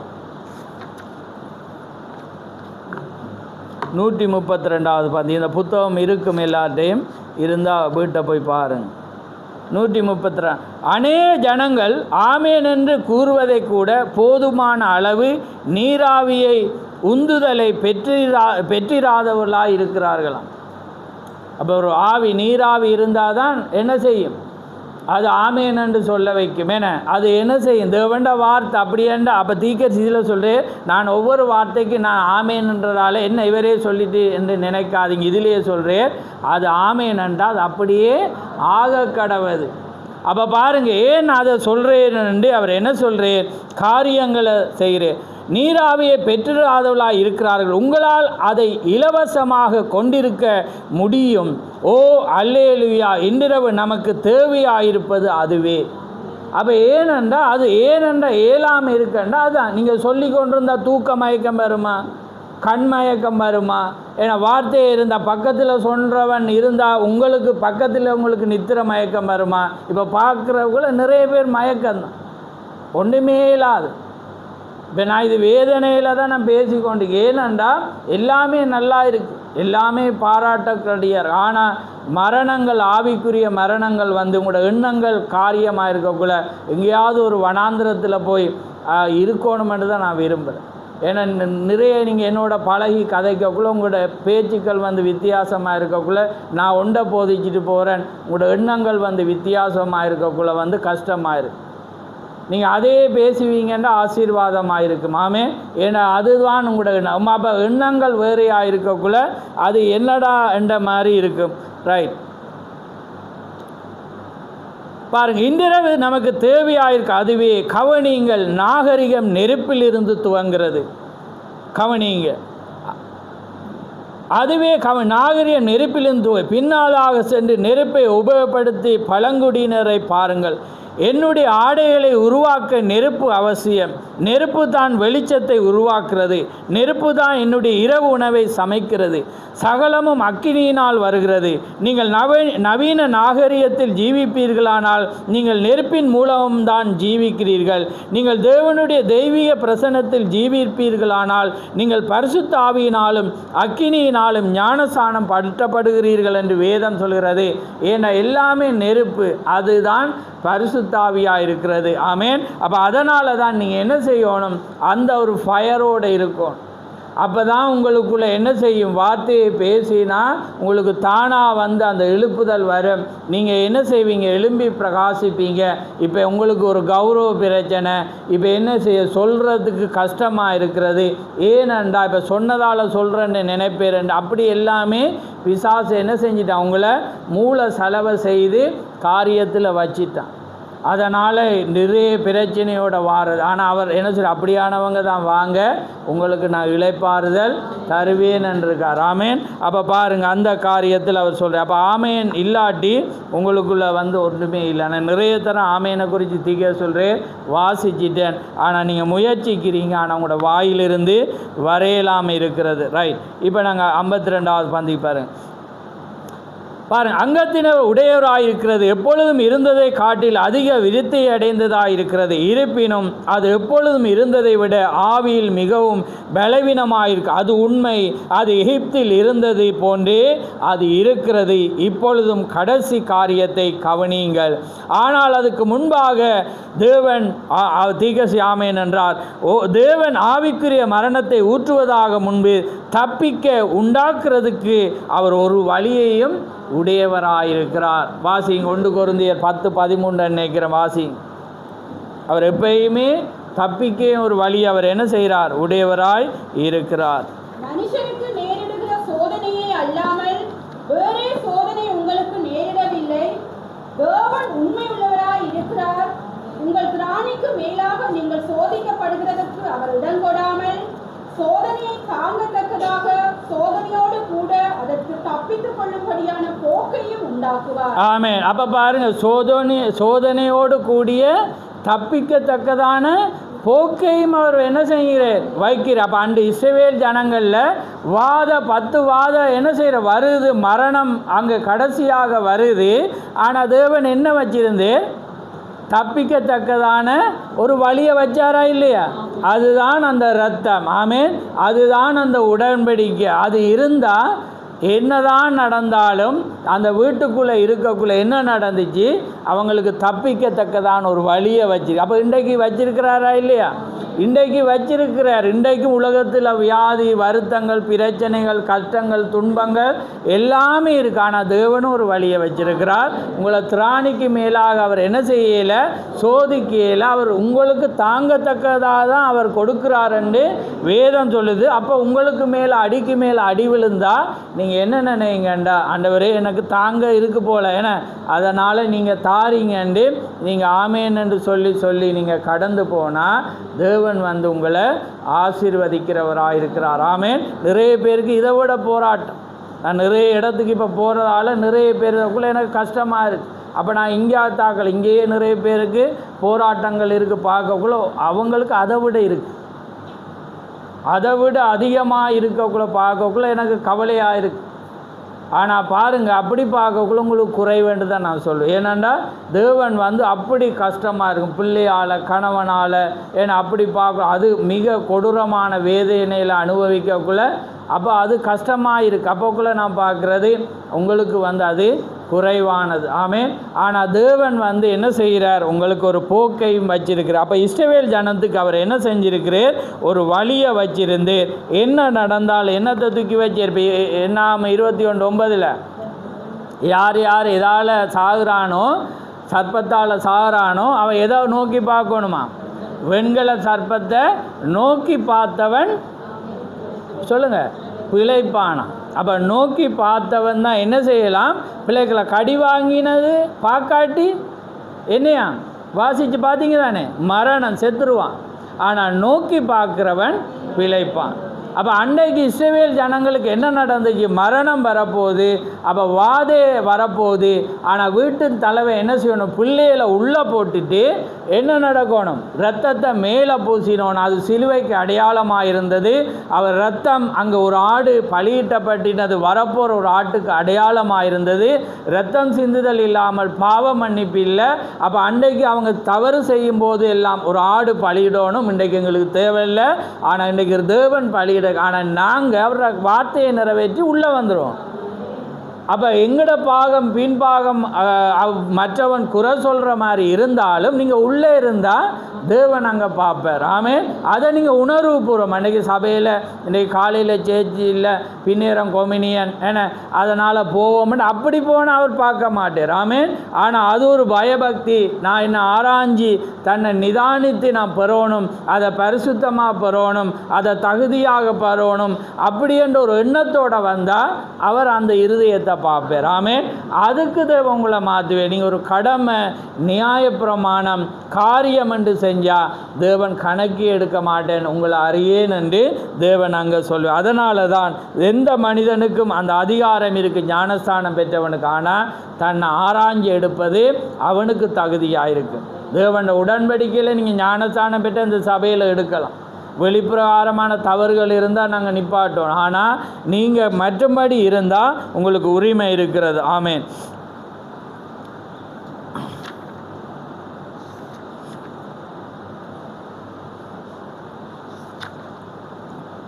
அப்போ பாருங்கள், அப்போ என்ன நடந்தது? அவங்க உள்ளே போட்டாங்க பாருங்கள். 71 பந்தில் அவர் ராப்போஜனத்தை கொண்டு வைப்பா. சாயங்காலத்தில் அது கொல்லப்பட்டது என்றது. ஆட்டுக்குட்டியானது உள்ளே வீட்டுக்குள் கொண்டு வரப்பட்டது, சுடப்பட்டது. நிச்சயமாய் அது ராப்போஜனத்துக்கு ஒரு மாதிரியாய் முன்மாதிரியாய் அது இருந்தது. இப்போ வாசிங்க நீங்கள் யாத்ராமம் 12:11 பாருங்கள். தேவன் பாருங்கள் எப்பயுமே ஒரு டைப்பை வச்சிருப்பார் அவர். ஆமென். என்னையா புசிக்க வேண்டிய விதமாவது. அப்போ பாருங்கள் எப்படி ஒரு வழியை வச்சிருக்கு, இப்படி தான் செய்யணும். வாசி. நீங்கள் உங்கள் அறைகளில் கச்சை கட்டிக்கொண்டும் உங்கள் கால்களில் பாதரட்சை தொடுத்துக் கொண்டும் உங்கள் கையில் தடி பிடித்துக் கொண்டும் அதை தீவிரமாய் புசிக்க கடவீர்கள். ஆமென். ரைட். ஆமென். எப்படி தேவன் இதை புசிக்கிற விதமாவது நான் உங்களுக்கு ஒப்புவிக்கிறதை கர்த்தரிடத்தில் பெற்றுக்கொண்டேன். அப்போ ஓடரை பாருங்கள். எப்பயுமே தேவன் ஒரு ஒழுங்கை வச்சிருக்க, இப்படி தான்ண்டா அப்படி தான். அதோடு அது என்ன செய்கிறது முடிஞ்சு. இப்போ எபேசியர் 6 எடுங்க. எபேசியர் 6 அதில் நாங்கள் எடுக்க போகிறோம் பாருங்கள். 6:12 இது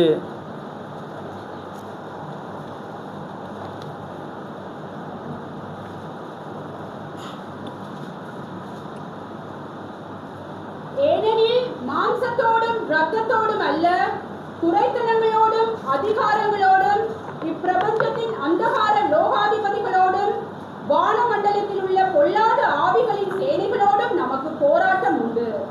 ஆகையால் தீங்கு நாளிலே அவைகளை நீங்கள் எதிர்க்கவும் சகலத்தையும் செய்து முடிந்தவர்களாய் நிற்கவும் திராணி உள்ளவர்களாகும் படிக்கு தேவனுடைய சர்வாயுத வர்க்கத்தையும் எடுத்துக் கொள்ளுங்கள். சத்தியம் என்னும் கச்சையை உங்கள் அறையிலே கட்டினவர்களா. ஆமென். பாருங்க, சத்தியம் என்னும் அறை கச்சையை என்ன செய்யுங்க? கட்டினவர்களாயும் நில்லுங்கள். அப்போ தீங்கு நாளில் அமருங்க. தீங்கு நாளில் அதை ஜெயிக்கத்தக்கதாக தேவன் எதை இப்போ வைக்கிறேன்? சத்தியம் என்னும் அரைக்கட்சியை வைக்கிறீர். ஆமேன். அப்போ இந்த தீங்கு நாள் என்ன என்பதை இப்போ வெளிப்பாடில் பார்க்க போகிறோம்.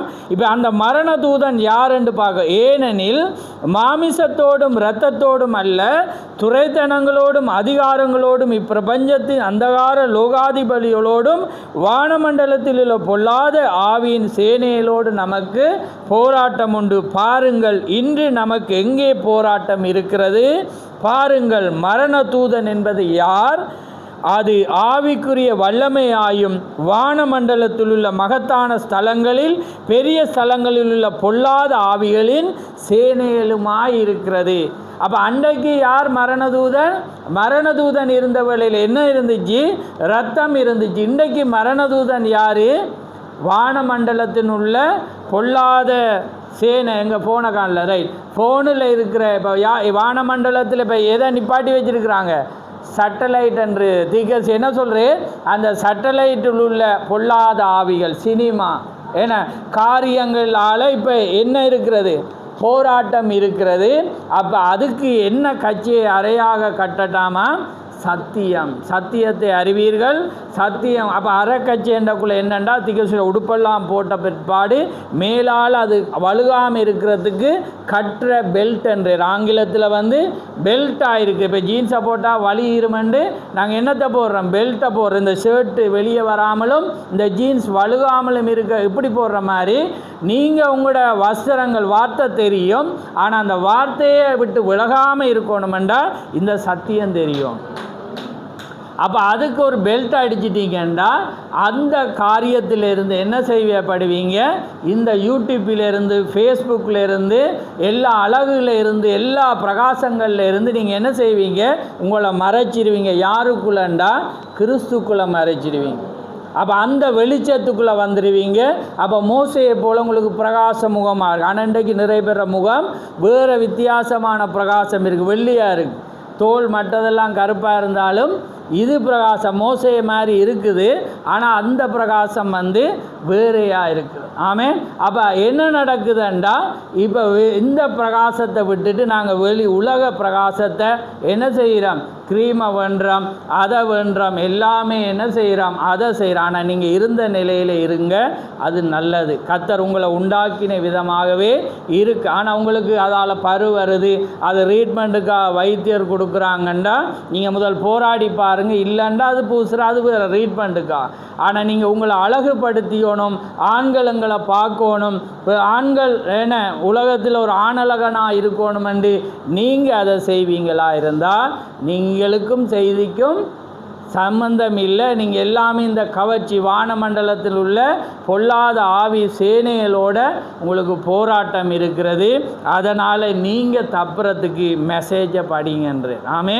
சத்தியம் என்னும் சீரா அரைக்கச்சையை உங்களோட என்ன இடுப்பில் வந்து என்ன செய்யுங்க, கட்டிக்கொள்ளுங்க, பெல்ட்டை போட்டுக்கொள்ளுங்க. என்னண்டா வார்த்தை. அப்போ அந்த மரண தூதன் இப்போ பாருங்கள், இன்றைக்கு அதில் அடிமையானவன், ட்ராமாவில் அடிமையானவன், சினிமாவில் அடிமையானவன், அது எல்லாமே எங்கே வந்துட்டு வீட்டுக்குள்ளே வந்துட்டு இப்போ ஒரு தனி மனிதனுக்குள்ளே வந்துட்டு அதனால் இப்போ இன்றைக்கு அவங்களுக்கு என்ன மீள இல்லாமல் இருக்கு. அப்போ ஏனண்டா தேவன் அதை சபிச்சிட்டு, ஏனண்டா அவங்க நடிக்கிறவங்க வந்து தவறு, எதையுமே தேவன் நீதியாக தான் பார்ப்பேன். விளங்குது அவங்கள. இப்போ அதில் உங்களுக்கு நல்ல கருத்து ட்ராமாவில் உங்களோட வாழ்க்கையிலேயே நல்லது நடக்குது, அதை பார்க்காம ட்ராமாவில் சொல்லி கொடுத்தா திருந்த போகிறீங்க. ஏன்னா எப்படி எல்லாம் நல்லதை சொல்லி, ஆனால் நீங்கள் ஏன்னா வேதம் அதை விட நீதிமொழியில் ஒவ்வொரு நாள் படித்தாலும் நல்லது தான் சொல்லுது. நீங்கள் எப்படி நடக்கணும், போகணும், இன்னொரு வாழோட எப்படி பேசணும், உங்களுக்கு ஏன்னா வருமானம் வந்தால் எப்படி நடக்கணும், அதிகமாக ஏன்னா எல்லாமே அது வடிவாக என்ன செய்யுது எல்லாமே சொல்லி கொடுக்குது. அதை விடையா வேறும் சொல்ல போகிறான். ஏன்னா அப்போ இதெல்லாம் பாருங்கள். ஏனண்டா அவர் தேவன் வந்து அதை எதிர்த்துட்டு, ஆமே, தேவன் எதிர்த்த பிறகு நாங்கள் அதுக்கு சமரசத்துக்கு போயிடாது. ஆமே. அதில் நன்மையானது செய்தி இருக்கிறது. நீங்கள் ஸ்போர்ட்ஸ் அப்படியாண்டா நீங்கள் அதுக்கு அளவான தேவண்ட நேரத்தை அல்லது உங்களோட உணர்வுகளை உங்களோட என்ன மைண்டை மாற்றுறதா இருந்தால் எல்லாமே விற்கிறது தான். ஏன்னா அப்போன்னா அதையே தடவை செய்யுங்க. இல்லாது நீ அதை எடுக்கக்குள்ளே வேறு அதுக்கு போகமாட்டா நீங்கள் என்ன செய்யுங்க, அதை விட்டுட்டு நீங்கள் கடந்து போங்க. அப்போ இன்றைக்கு வந்து நீங்கள் வேகமாக போகணுமெண்டா, நீங்கள் தப்போணுமெண்டா, நீங்கள் நினைக்கிறீங்க மரணம் இல்லைன்னு, நீங்கள் இதை பார்த்தா அதில் தான் இருக்கிறீங்க. இப்போ மரணத்தில் தான் இருக்கிறீங்க, கடைசி வாத மரணம். ஏண்டா நீங்கள் புறப்படுறதுக்கு முன்பாக ஏற்படுற கடைசி வாத மரணம். அதான் இன்றைக்கு சபைக்கு என்ன செஞ்சுட்டு நடந்துட்டு நிறைய பேர் அங்கத்தினவருக்கு அது நடந்துட்டு அதனால் என்ன நடந்து எலும்பே இல்லாமல் இருக்குது. அவங்க நினைக்கிறாங்க எலும்ப, அங்கே என்ன நடந்துச்சு, மரணம். அப்போ எப்படி வரலாமண்டா, நீங்கள் எங்கே விட்டீங்களோ அங்கேருந்து ஆதியிலிருந்து அன்புக்கு வரணும். ஆமேன். ஆதியிலிருந்து அந்த வார்த்தைக்கு நீங்கள் வரணும். எங்கெங்கே தேவண்ட பிரமாணத்துக்கு எதிராக இருந்தீங்களோ அங்கெல்லாம் அந்த ஒரு காரியத்துக்குள்ளே அறிக்கை பண்ணினா அவர் எல்லாமே மூடிடுவேன்.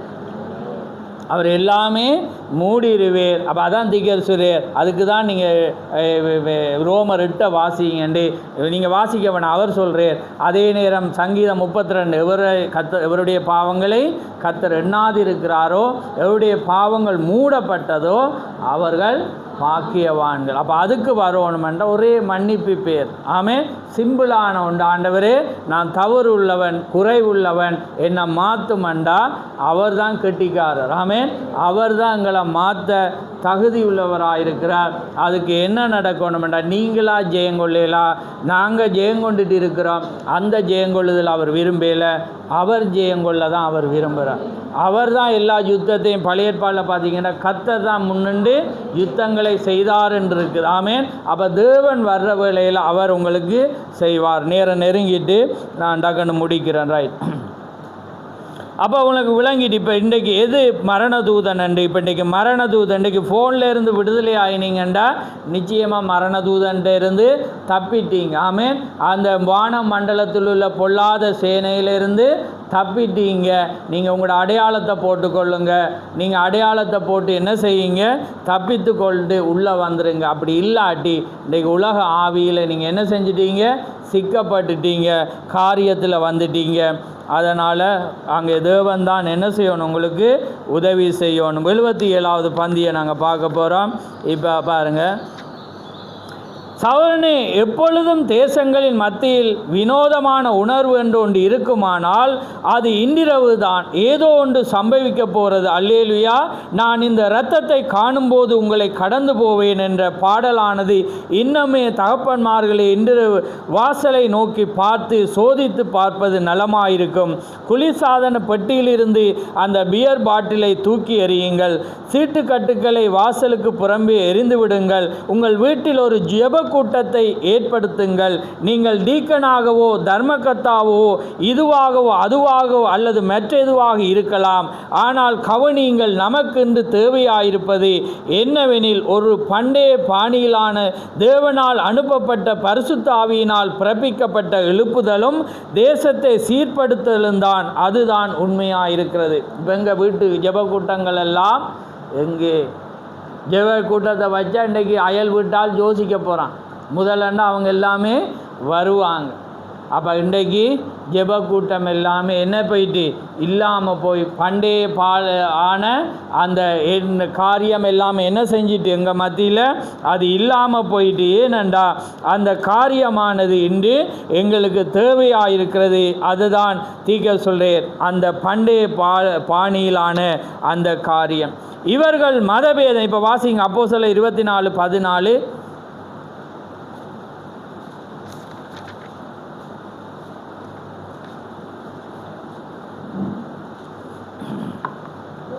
ஒன்றை ஒத்துக்கொள்ளுகிறேன். அதேனென்றால் இவர்கள் மதபேதம் என்று சொல்லுகிற மார்க்கத்தின்படியே எங்கள் முன்னோர்களின் தேவனுக்கு ஆராதனை செய்து நியாயப்பிரமாணத்திலேயும் தீர்க்கதரிசிகள் புஸ்தகங்களிலேயும் எழுதியிருக்கிற எல்லாவற்றையும் நான் விசுவாசித்து. ஆமென். அப்போ பாருங்க, உங்களோட முன்னோர்களுடைய மதபேதம். ஏன்னா அந்த நாளில் அவங்க எப்படி பரிசுத்த ஆவியினால் ஆராதிங்க அதை நான் விசுவாசிக்கிறேன். அதை தான் தேவன் என்ன செய்கிறார் என்று அங்கே பவுல் சொல்கிறத நாங்கள் பார்க்குறோம். ஏனென்றா இந்த பண்டைய பாணியிலான இந்த ஆராதனை, ஜெப கூட்டங்கள், வீட்டு ஜெப கூட்டங்கள், எழுப்புதல், விழிப்பு ஜெபங்கள், தொடர் சங்கிலி ஜெபங்கள் எல்லாமே தேவன் விரும்புகிற ஒரு காரியம். ஏன்னா மரணதூதன் நெருங்கிட்டான். அப்போ அந்த இஸ்ரவேல் ஜனங்கள் தீவிரமாக இருந்தாங்க. ஏனென்றா அதான் தீக்கரிசி கூட்டை நான் அன்றைக்கு அந்த செய்தியை நான் புத்தகத்தில் அநேக தரம் படிச்சிருக்கேன். அன்றைக்கு ஓடியோலுக்குள்ளே வித்தியாசமாக இருந்துச்சு. அப்போ பாருங்கள், வித்தியாசம் எனக்கு ரெண்டுக்கு முரணல்ல. அதில் தேவன் டைரெக்டாக பேசக்குள்ள ஒரு ஆழம் இருக்குது. மாமே அப்போ பார்க்கக்குள்ள அவர் என்ன சொல்கிறாருண்டா, தேவன் அந்த பண்டைய பாலினால் அந்த காரியங்கள் அவர் விரும்புகிறார். நாங்கள் அந்த நான் ஏற்கனவே எடுத்த செய்தியை சொல்கிறேன். அதாவது காலை 9, 12, 3 அவங்க என்ன ஆராதிக்கிற என்ன அந்திப்பளித்து செலுத்துகிற நேரமாக இருக்கிறபடி அந்த நேரங்களில் நாங்கள் ஜெபிச்சு வாரோம். நாங்கள் சங்கிலி ஜெபங்களை மேறெடுக்கிற அந்த நேரங்கள் நாட்களில் நீங்களும் செய்யுங்க.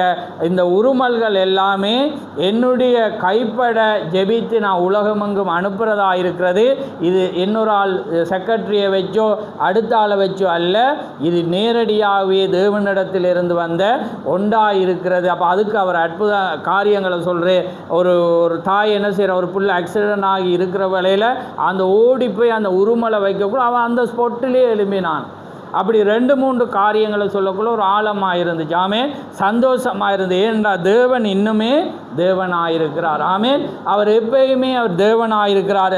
அதுக்கு எங்களோட பண்டைய பாலியினால் அந்த விசுவாசம்தான் எங்களுக்கு தேவை. ஆமேன். தேவன் எதை அந்த அப்போஸ்தலர்கள் செய்தார்களோ, அதை தீர்க்கதரிசி செய்தாரோ, அதை நாங்கள் என்ன செய்யணும், செய்ய வேண்டிய ஒன்றாயிருக்கிறது.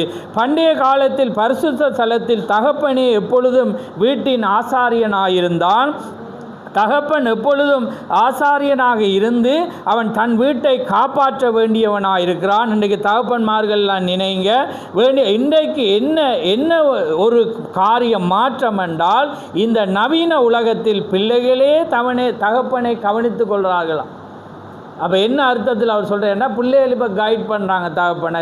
நாங்கள் உங்களுக்கு தெரியாது, அது தெரியாது, எங்களோட ரூபம்பரர் சொல்கிற மாதிரி நான் நல்ல ஒரு செய்தி. ஏன்னா வாலிய பிள்ளைகளுக்கு அதே மாதிரி பிள்ளைகள் என்ன செய்கிறாங்க, தங்களோட வாழ்க்கைக்கு ஏற்ற காரியங்கள் ஏன்னா எல்லாமே தங்களோட முன்னேற்றத்துக்கு இப்போ பெற்றோரை மாற்றுறாங்க. அப்போ ஆனால் தீர்க்க சொல்கிறேன், இன்றைக்கு என்ன ஒரு மாற்றம் இது. நவீன உலகத்தில் பிள்ளைகளே தகப்பனை கவனித்துக் கொள்கிறார். ஆனால் தகப்பனே தன் வீட்டை கவனிக்க வேண்டியவனாக இருக்கிறான். அப்போ நீங்கள் தான் என்ன சொல்ல, இல்லை நீ இப்படி தான் இருக்கணும், நீ இன்ன மாதிரி தான் நடக்கணும், நீ இதை தான் செய்யணும், நாங்கள் உலகத்திலிருந்து பிரித்தடிக்கப்பட்ட ஒரு ஜாதியாக இருக்கிறோம், அப்படி என்ன செய்யணும், நடத்தணும். அப்போ தான் என்ன செய்வாங்க, தேவன் என்ன அந்த ஆசீர்வாதத்தை அந்த கொடுப்பது. அதனால தான் அப்படி நடந்தபடினால தான் அப்பாட்ட ஒரு ஆசீர்வாதம் வேண்ட பிள்ளைகள் காத்திருந்துச்சு. ஏன்னா அப்படி தானே அம்மா அப்பா ஆசீர்வதிக்கிறார். அதை தான் இப்போ சிங்களாக்கள் எடுத்துக்கொண்டாங்க, எங்களாக்கள் விட்டுட்டாங்க. அது கடவுளுக்கு முன்னால் மட்டும்தான் நாங்கள் என்ன செய்வோம், கீழே குனிவோம். வணக்கத்துக்கும் தொழுகைக்கும் நிறைய வித்தியாசம். இன்றைக்கு மேட்சிங் தெரியாத பண்டைய பாணியிலான அந்த என்ன சொல்கிற செய்தி தெரியாத திருத்தம் பகுத்து போதிக்க தெரிய ஆசாரியல் இல்லாத கொடுமைகள் என்ன நடத்தின, ஜனங்கள் அதை ஒரு விக்கிராராதனை ஏற்படுத்தினான். எதுவும் வெளிப்பாடோடு செய்யக்குள்ள அதை ஆசீர்வாதத்தை கொண்டு வர. ஏன்னா அப்பா அப்படி இருந்து அம்மா அப்படி இருந்தாங்க. அவங்க போதனையில் அவங்க ஆசாரியராக வளர அம்மா காரணமாக. அப்போ அம்மாடாயிலேருந்து வாயிலேருந்து வர்றது தேவ வார்த்தை. அது அந்த பிள்ளைக்கு என்னத்தை கொண்டு வந்துச்சு, ஆசீர்வாதம். ஏன்னா அது வசனம் தான் அவங்ககிட்ட இருந்துச்சு, அவங்க பெரியாக்கள் இல்லை, அது தேவனுடைய காரியமாக இருந்து. அப்போ பாருங்கள் இன்றைக்கு மாற்றம். இன்றைக்கு ஒரு கவர்மெண்ட் பார்லிமெண்ட்டில் ஒரு திட்டத்தை வர நடைமுறைப்படுத்த ஆராய்ஞ்சிட்டு இருக்கிறாங்க. எத்தனை பேர் கேள்விப்பட்டீங்க? என்ன திட்டம்? சவுக்கடி. இன்றைக்கு எல்லாருக்கும் என்ன அடி என்னண்டா, தகப்பன் தாயை பார்க்காத பிள்ளையோட சொத்து பறிமுதல். என்ன செய்யுதுண்டா, அவங்களோட சொத்து இப்போ அம்மா அப்பாவை எங்கே சொல்கிறது, வயோதிம மடத்தில் விட்டுட்டு இவங்க அவங்க எழுதி வச்ச சீதன வளவோட அல்லது அந்த என்ன சொல்கிற அவங்க தகப்பன்பார் சம்பாதிச்சிருப்பான், அதெல்லாம் கவர்மெண்ட் எடுத்து போட்டு அதில் அவங்கள பார்த்துட்டு பிள்ளைகளுக்கு ஒரு சொத்தும் கொடுக்க, நீ உழைச்சி வாழன்றதுக்கு இவங்க ஆராய்ஞ்சிட்ருக்காங்க. சட்டத்தரணிகளோட இதை நிறைவேற்ற அன்றைக்கு பார்லிமெண்ட்டில் பேசிட்டாங்க. இந்த நடைமுறை அது பயங்கர சிஸ்டம், கஷ்டமான ஒன்று. ஆனால் அவங்க முயற்சிக்கிறாங்க. ஏன்னாண்டா எதுக்கு பிறகுண்டா இந்த எரிஞ்சிச்சு 12 பேர் செத்த பிறகு அவங்க தீவிரமாக முயற்சிக்கிறாங்க. அப்போ இனி விடுவீங்களா பிள்ளைகள்? ஏன்னா அப்போ தகப்பன்மார் பயமில்லாத சொத்தை எழுதி தராட்டி கவர்மெண்ட் எடுக்கும். அப்போ பாருங்கள், ஏனென்றா அந்த பயத்தை கொண்டு. அப்போ நீங்கள் தகப்பன்மார் என்ன செய்யுங்க, பயம் இல்லாமல் பிள்ளைகளை கட்டுப்படுத்தலாம். பிள்ளைகளே தகப்பனை கவனித்து கொடு. ஆனால் தகப்பனே தன்னை வீட்டை கவனிக்க வேண்டிய அவன் அந்த ஆட்டை அடித்து ஈசோப்பை எடுத்து அதை வாசல்கள் மேற்சட்டத்தில் பூசினார். அதுதான் அவருடைய பாதுகாப்பாக இருந்தது. அவர்கள் உள்ளே தங்கியிருந்தார்கள். அப்போ அதே போல் இன்றைக்கு பழைய பாணியிலான எழுப்புதல், அதுதான் உங்கள் மத்தியில் வர்ற எழுப்புதல். உங்களோட வீட்டை நீட் பண்ணி வீட்டை சுத்தப்படுத்தி மட்ட சுத்தத்தை சொல்லையில் ஆவிக்குரிய ஒழுங்குக்கு கொண்டு வந்து அப்போ தான் இன்றைக்கு இங்கே ஸ்பீச் வந்து நீங்கள் அங்கே பிள்ளைக்கு சொல்லுங்கள் இன்றைக்கி பார்த்தியா செய்தி வந்துச்சு போதர் என்னத்தை சொல்கிறார் அதை உங்களுக்கு வாயில் அப்போ பாருங்கள். அப்போ இல்லாட்டி நீங்கள் என்ன சொல்லுங்க, அவரை சொல்லாங்க, அவர் அப்படி அவர் என்ன ஏதோ ஒரு விளக்கத்தை நீங்கள் சொல்லுவீங்க. அது இந்த காலம் பிறர் புரியாமல் பேசுகிறார். ஏன்னா இந்த காலத்து அப்படி தான் 50 வருஷத்துக்கு முதல் சொல்லி ஏன்னா ஆக்கள் எல்லாமே இல்லாமையே போயிட்டாங்கன்ட்டு ஒரு எண்ணத்தை போதிப்பான். ஆனால் நீங்கள் புள்ள அடையாளத்தோடு இருந்தால் எல்லாமே அடையாளம். அதை நாம் என்ன செய்யணும், கற்றுக் கொடுக்க வேண்டிய நேரமாக இருக்கிறது. அதுக்கு பிற்பாடு அடி விழுந்தோன்னு இங்கே ஓடி வாரதால் எந்த பிரயோஜனமும் இல்லை. அதுக்கு நாங்கள் மந்திரவாதியும் இல்லை, நாங்கள் அதுக்கு பெற்ற நபர்களும் இல்லை, தேவன் தான் அங்கே உதவி செய்யணும். உங்களோட மாற்றம் இருந்தால் தான் அந்த ஒழுங்குல வரக்குள்ள தேவன் அதை செய்வேர். அதனால் தேவன் அடிக்க முதல் உங்களை காப்பாற்றி கொள்ளுங்க. அவ்வளவுதான் நான் சொல்ல வேண்டிய காரியமாக இருக்கிறது. அடுத்த இன்னொரு பாயிண்ட்டும் இருக்கிறது, பல ஜாதியான ஜனங்கள். அதே யாத்ராமம் 12:38 வாசிக்க முடியும்.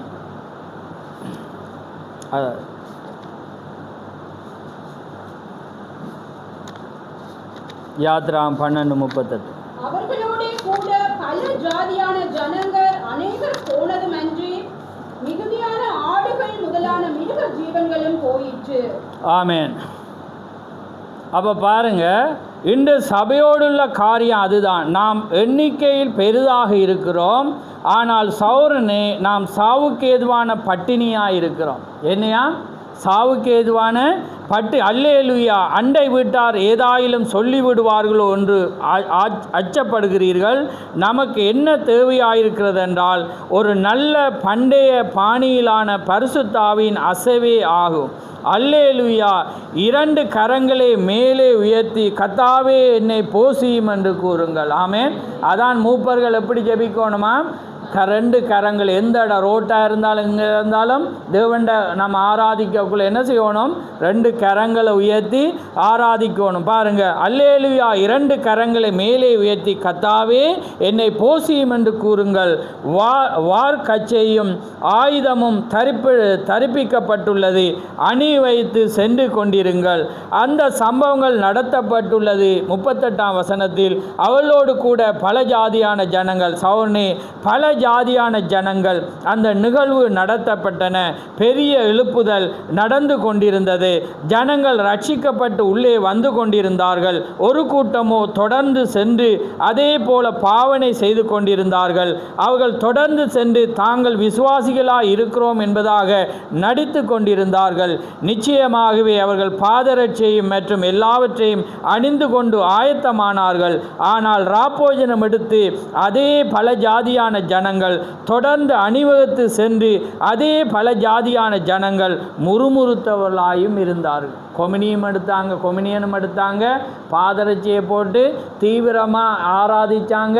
பல ஜாதியான ஜனங்கள் வந்தது, எழுப்புதல் கூட்டங்கள் நடந்து கொண்டிருந்தது. ஆனால் என்ன நடந்துச்சு, ஜனங்கள் நடித்து கொண்டு அதுக்கு பிற்பாடு முறுமுறுத்து கொண்டும் இருந்தார்கள். மேலும் அவர்கள் இஸ்ரவேல் புத்திரர்கள் அவருடைய இருதயங்கள் மறுபடியும் எகிப்துக்கு திரும்பும் போகும்படி செய்தார்கள். சவுனே, இன்றிரவு அதுதான் காரியம். ஒரு எழுப்புதலை கொண்டிருப்போம் என்றால் எதையும் போன்று நிச்சயமாக அங்கே பல ஜாதியான ஜனங்கள் இருக்கத்தான் செய்வார்கள். நாங்கள் ஒரு எழுப்புதலை பெற்றிருந்தால் என்ன இருக்குமா, பல ஜாதியான ஜனங்கள் இருப்பாங்க. ஆனால் நாங்களும் கவனமாக இருந்து நாங்கள் அந்த அடையாளத்தை நாங்கள் செய்து கொண்டு அதில் இடரல் இல்லாத வண்ணம் நாங்கள் என்ன செய்யணும், எங்களை காப்பாற்றி கொண்டு நாங்கள் கடந்து செல்லணும். அப்போ கர்த்தர் உங்களை ஆசீர்வதிப்பாராக. அப்போ இன்றைக்கு உங்களுக்கு தெரியும், வெண்கல சர்ப்பத்துக்கு முன்னால் இஷ்டவேலை. உங்களுக்கு தப்பிக்கத்தக்கதான என்னையை வச்சிருக்கிறாராம், போக்கையும் வச்சிருக்கிறார். அப்போ நீங்கள் எதை இப்போ பார்க்கணும், அவரை தான் பார்க்கணும். நீங்கள் எது நடந்தால் உலகத்தில் வாதம் வந்தால் நீங்கள் அந்த ரத்தம் உங்களுக்கு அடையாளமாக இன்றைக்கு பரிசுத்த ஆவி இருக்கா. அந்த ரத்தத்துக்குள்ளாக இருந்து நீங்கள் அவரை நோக்கி பார்த்தா நீங்கள் பிழைச்சி கடந்து. ஏன்னா நீங்கள் வனாந்தரத்துக்கு வந்துட்டீங்க, ஞானஸ்தானம் எடுத்துட்டீங்க. சிவந்த சமுத்திரத்துக்கு முன்னால் இஸ்ரவேலர் கடந்துட்டீங்க. இப்போ எங்கே வந்துட்டான், வெண்கல சர்ப்பத்துக்கு முன்னால் இஷ்டவேலை. இப்போ நானும் நீங்கள் அந்த கட்டத்தில் இருக்கிறோம். இப்போ நாங்கள் காதேஸ் பர்னியாவுக்கு போகிறோம், நியாயத்திப்பின் ஆசனத்துக்கு போகிறோம். அதை தாண்டின பிற்பாடு எங்கே போகிறோம்? சொந்த தேசம். எது? பரிசுத்த ஆவி. அப்போ நாங்கள் சீல் பண்ணப்படுவோம். நாங்கள் அதுக்கு பிற்பாடு இந்த பூமியில் முழுமையாக பரிசுத்த ஆவியை பெற்றவன் இருக்கலாம். நீங்கள் அதுக்கு வந்தோடனே அது கடைசி ஃபைனல் ஊழியம் நடக்கும். எப்படி என்றால் பல அற்புதங்கள் நடக்கும், பல பேர் விடுதலை ஆவாங்க. ஆனால் என்ன நடக்கும்? முத்திரை. அதுக்கு பிற்பாடு நீங்கள் நிற்கலாது. என்ன நடக்கும்? ஒரு சத்தம் என்ன கேட்கும்? மேலே ஏறிவா. ஏறிவான்றோக்குள்ள என்ன செய்யும்? சபையானது மேலே புறப்பட்டு போகும். ஆமே. அப்போ அந்த கட்டத்தில் இருக்கிறோம். இப்போ நீங்கள் எந்த கட்டத்தில் இருக்கிறீங்க? ஏன்னா இப்போ பல ஜாதியான ஜனங்கள் எங்கள் மத்தியில் இருக்கிறாங்க. ஆனால் நாங்கள் எங்கே இருக்கிறோம்? நாங்கள் முறுமுறுக்கிறோமா? நாங்கள் இன்னும் குறைவுள்ளவங்களாக இருக்கிறோமா? குறை சொல்லி கொண்டு இருக்கிறோமா? அல்லது நாங்கள் இந்த பிரயாணத்தில் போகல எங்களோட பிள்ளையில எங்களோட செய்திக்கு சிஸ்டம் இல்லாத காரியத்தில் வளர்க்குறோமா?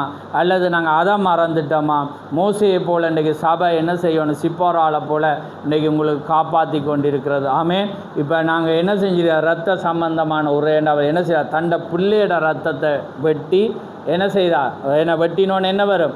ரத்தம். அந்த ரத்தத்தோடு தூக்கி எறிஞ்சா என்னண்டா ரத்தம் தான் என்னத்த முடியும்? காப்பாற்றல. மோசே பாருங்கள், பிள்ளையோட ரத்தம் யாரை காப்பாற்றிச்சு? அப்பாவை காப்பாற்றி. இதுதான் வெளிப்பாடு. அப்போ உங்களோட பிள்ளையில் நீங்கள் நடக்காட்டி சபை வந்து தகப்பன் மறந்துருக்கிறீங்க. தகப்பன்ன்றது உங்களை குறிக்கிறது.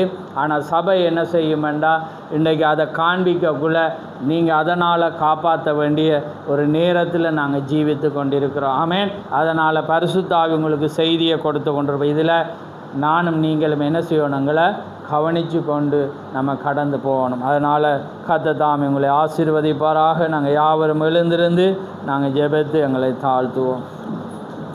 நன்றி ஆண்டவரே, நன்றி கர்த்தாவே, எமக்கு ஸ்தோத்திரம் ஆண்டவரே. சர்வல்லவரே, எமக்கு கொடான கொடி ஸ்தோத்திரம் ஆண்டவரே. அப்பா பிதாவே, எமக்கு ஸ்தோத்திரம் ஸ்தோத்திரம் ஸ்தோத்திரம் ஸ்தோத்திரம். மகா பரிசுத்தமுள்ள பிதாவே, இந்த மகிமையான இந்த நேரத்துக்காக உமக்கு ஸ்தோத்திரம். ஆம் கர்த்தாவே, இந்த மகிமையான நேரத்தில் ஆண்டவரே நீர் எங்களோடு பேசின இந்த வார்த்தைக்காக உமக்கு ஸ்தோத்திரம். ஆம் கர்த்தாவே, இது சத்தியம் என்பதை நாங்கள் அறிந்திருக்கிறோம். இன்றைக்கு எங்கள் மத்தியில் இருக்கிற குறைபாடும் அதுவாக இருக்கிறது. அதனாலே நாங்கள்